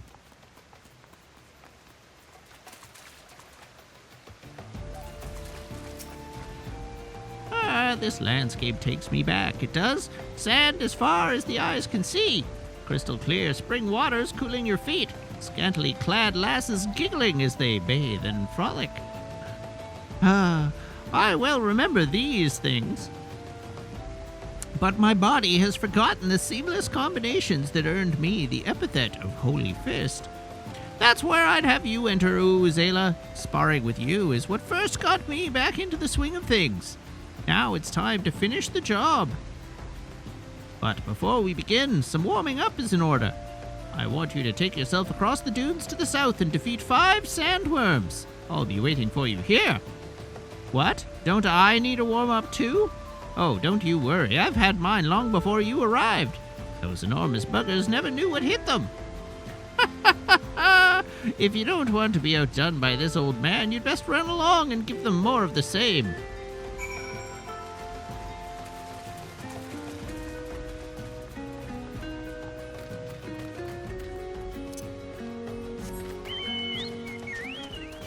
Sandworms. Sandworms. I'm coming to murder you.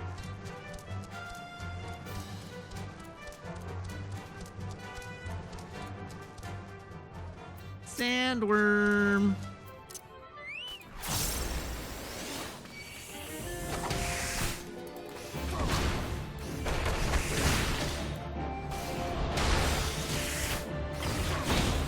I love that my little puppy looks like he's helping.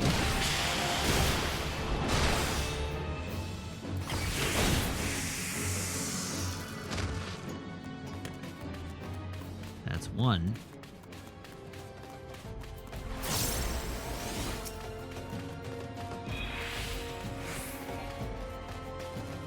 Hey, get back here.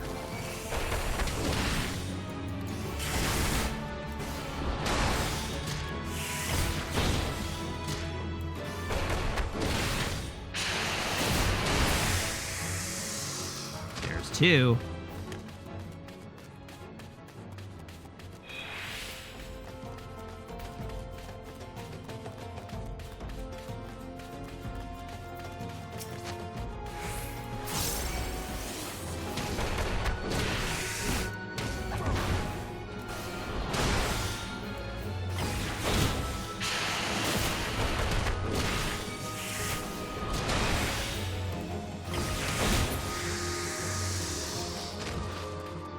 Ooh, a chain. Experience chains. That's a thing back from Final Fantasy XI.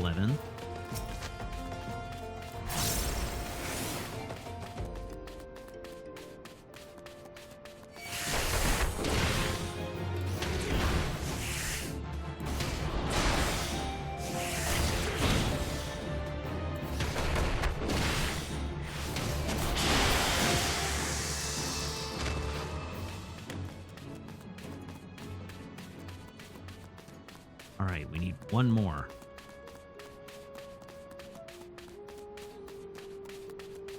Yes, I do know that I can pet and feed the dog.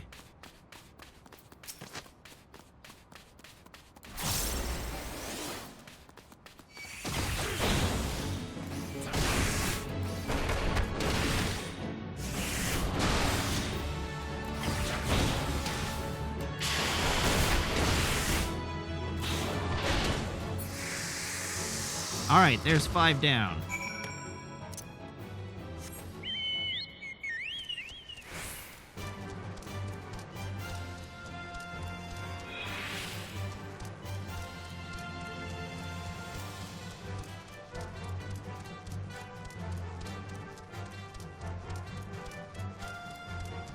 Aha! You russet Yarzon.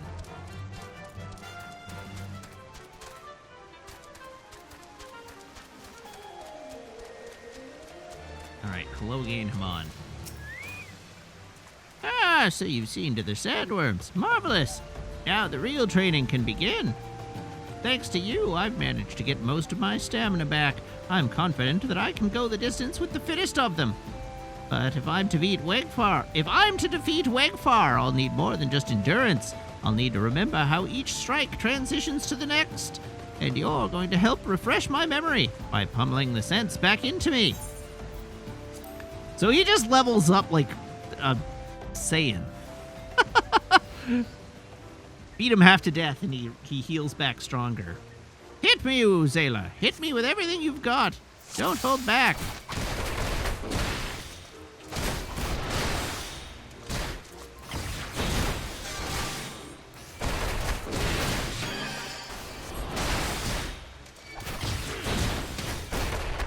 Yes, the pain!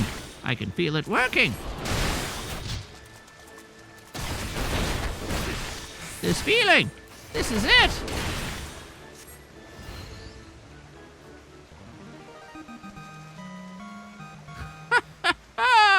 This is what I call growing pains. Now we fight. This time I'm going to give as much as I get.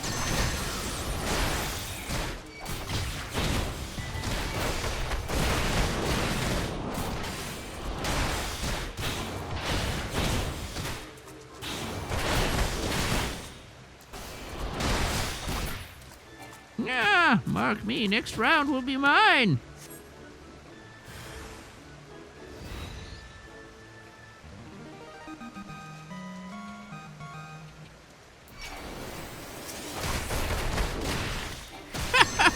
Nothing can keep me down.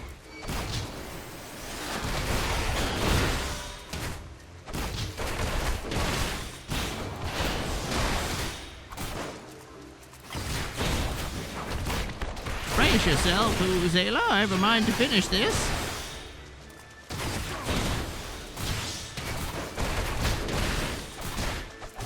I'm nothing if not persistent. I have it!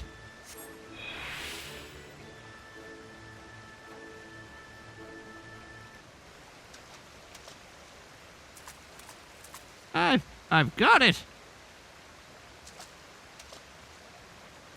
As a river flows to the sea, heedless of all that bars its path, so too must our combinations be.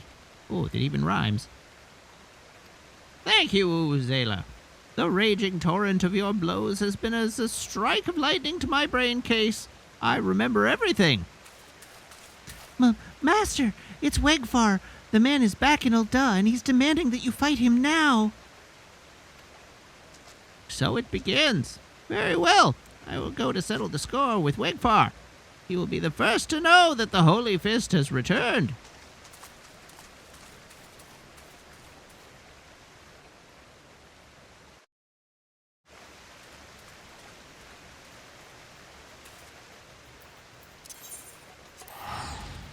All right, speak with Wegfar on Emerald Avenue.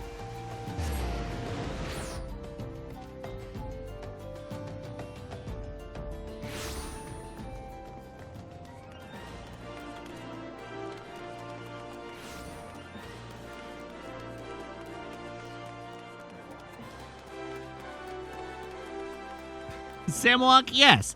He did just get beat up several times, and now he's insisting that getting beat badly several times taught him everything he needs to know about fighting, and now he's going to go fight a guy. Yes, that is how being a Saiyan works.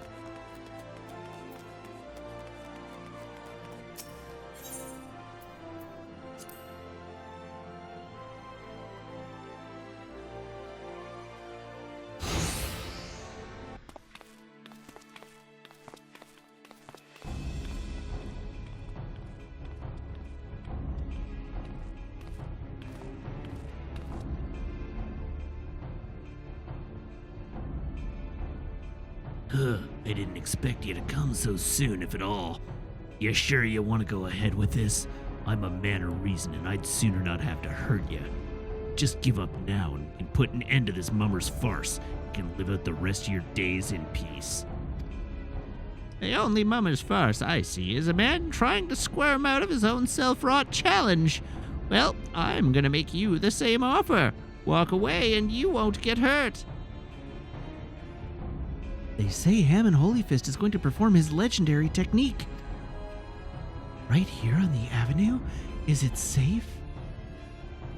I see age has robbed you of your wits as well as your strength. Well, if you're so eager for pain, who am I to deny it to you? Just remember, there ain't no going back once your head goes flying.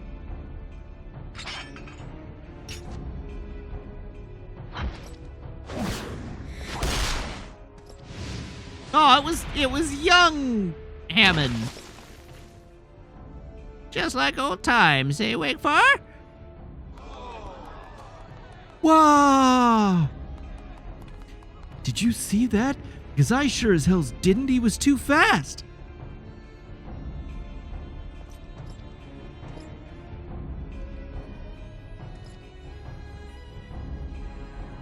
No, this can't be. I refuse to be beaten by a senile old fool.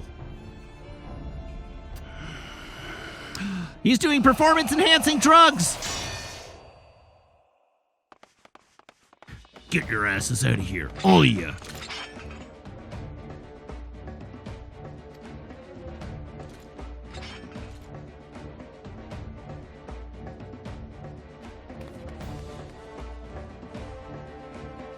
In case you're wondering, that was Pluto.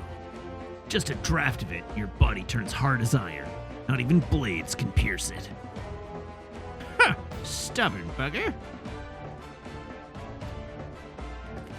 Of course, he's a pugilist, so he's not trying to pierce it.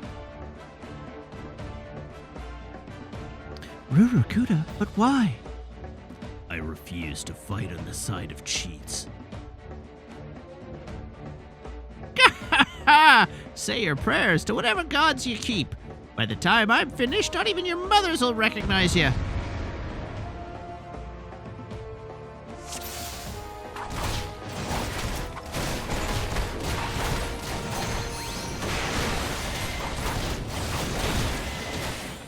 That was Wegfar, not Haman. Oh well. Sounded better coming from Haman.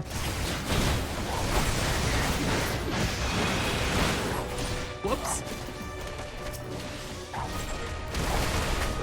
You know what? I'm gonna just punch this guy from outside the area of attack.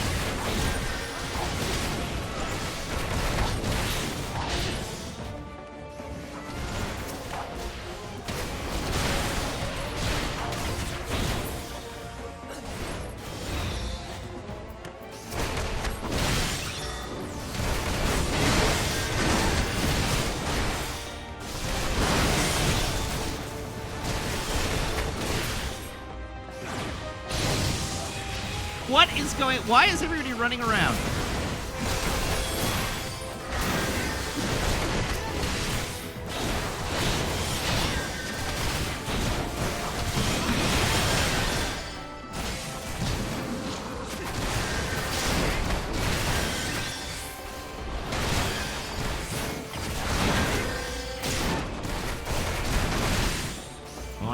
out of it. So I may as well get back in.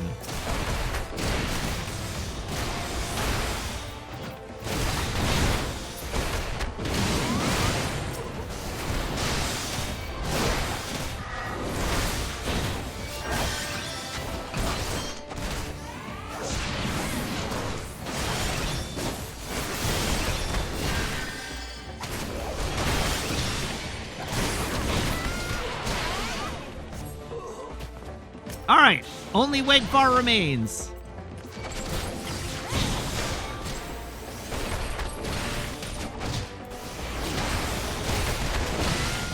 Ow.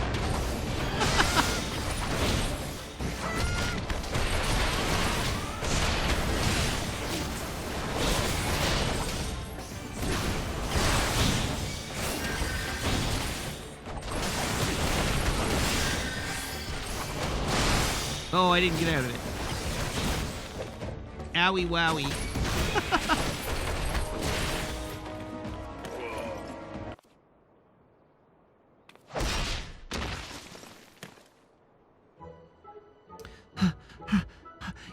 You did it, Master Hammond. You won. Master. No, Chuchuto, we won. This victory wasn't mine alone.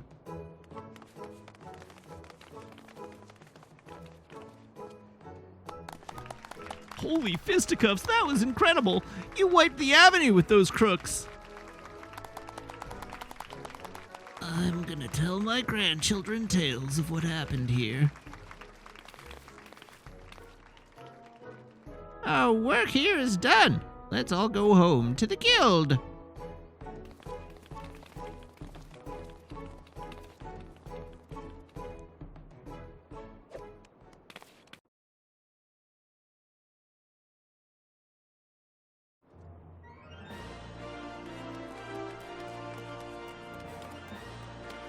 Smug cat girl.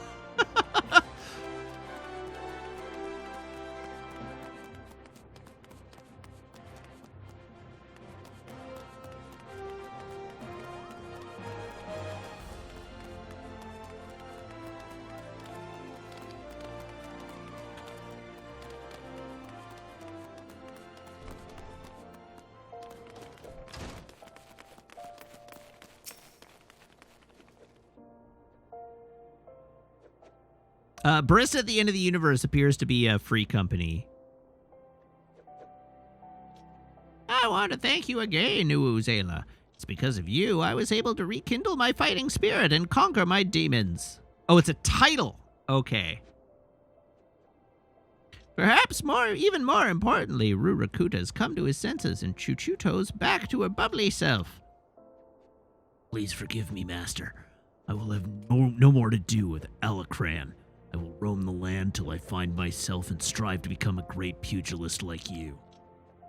You've only just returned and you're leaving us already? I don't suppose there's aught I can say that will change your mind, but if you ever want for company or a sparring partner, know that you're always welcome here. Youthful vigor's truly a blessed thing. Go well, my boy. There's not a doubt in my mind that you'll do me proud. As for you, Uuzela, your combinations were a sight to behold, and right painful to receive. In helping me with my training, you've come into your own as a pugilist. The time's ripe that I taught you the technique that won me countless bouts on the blood sands. I call it Demolish. Unleashed when in the Quirl form, it combines powerful punches and kicks that'll send your opponent reeling. You've grown strong, Uuzela, but your journey as a pugilist is far from over. To get as far as I have, you'll have to overcome many and more trials and tribulations. But whatever challenges threaten to block your way, I'm confident that you'll be able to blaze yourself a path. So long as your spirit burns bright and your fists fly with conviction, there's nothing you can't achieve. I'm the living proof. Forge onward, young one, and create a legend for yourself never to be forgot. All right, we got Demolish, we get Steel Claws, and then Toadskin Jacket, Steel Sallet, Toadskin arm guards, Toadskin leg guards, plus 13, plus 17, plus 9, plus 18.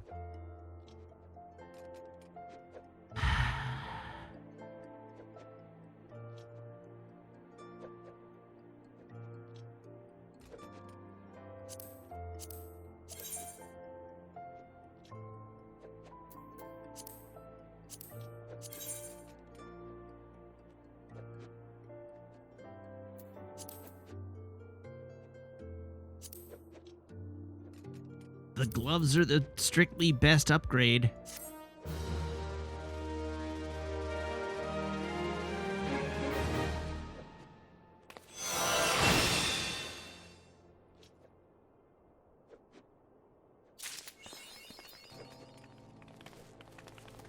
This one time at level 30.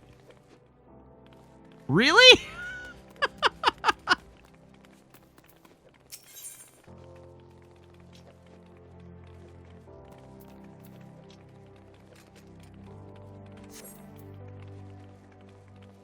All right, then. All right, we're going to call that a night because it is after 10 o'clock. So thank you very much. Actually, wait a second. Let's change scenes. Thank you very much, everybody, for tuning in. Thank you to everybody who subscribes, everybody who follows, everybody who cheers, everybody who chats, and everybody who hangs out and lurks. It's a genuine thrill to stream for you, and I hope you have as much fun watching as I do playing. I'll be back, not tomorrow, but Saturday, here on twitch.tv/Wiggins. Same Matt time, same Matt channel, 6:30 p.m. Pacific Standard Time, and we will be playing more Final Fantasy XIV. I do want to give you a heads up that, that not this coming weekend, but next weekend, I will not be here. So the 25th, there will be no stream on the 25th. There might be, depending on when I get home, a stream on the 26th. But there will be no stream on the 25th because I will be in Victoria for a Desert Bus meeting. So, yeah. Anyhow, in the meantime, between now and Saturday, you can follow me on all of the normal channels, Twitch, YouTube, TikTok, and Instagram at Wiggins_TV.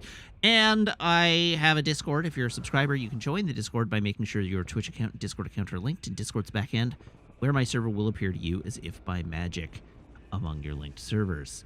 So let's give a quick look, see who's online that I can throw to, if anyone. And then we will do that throw.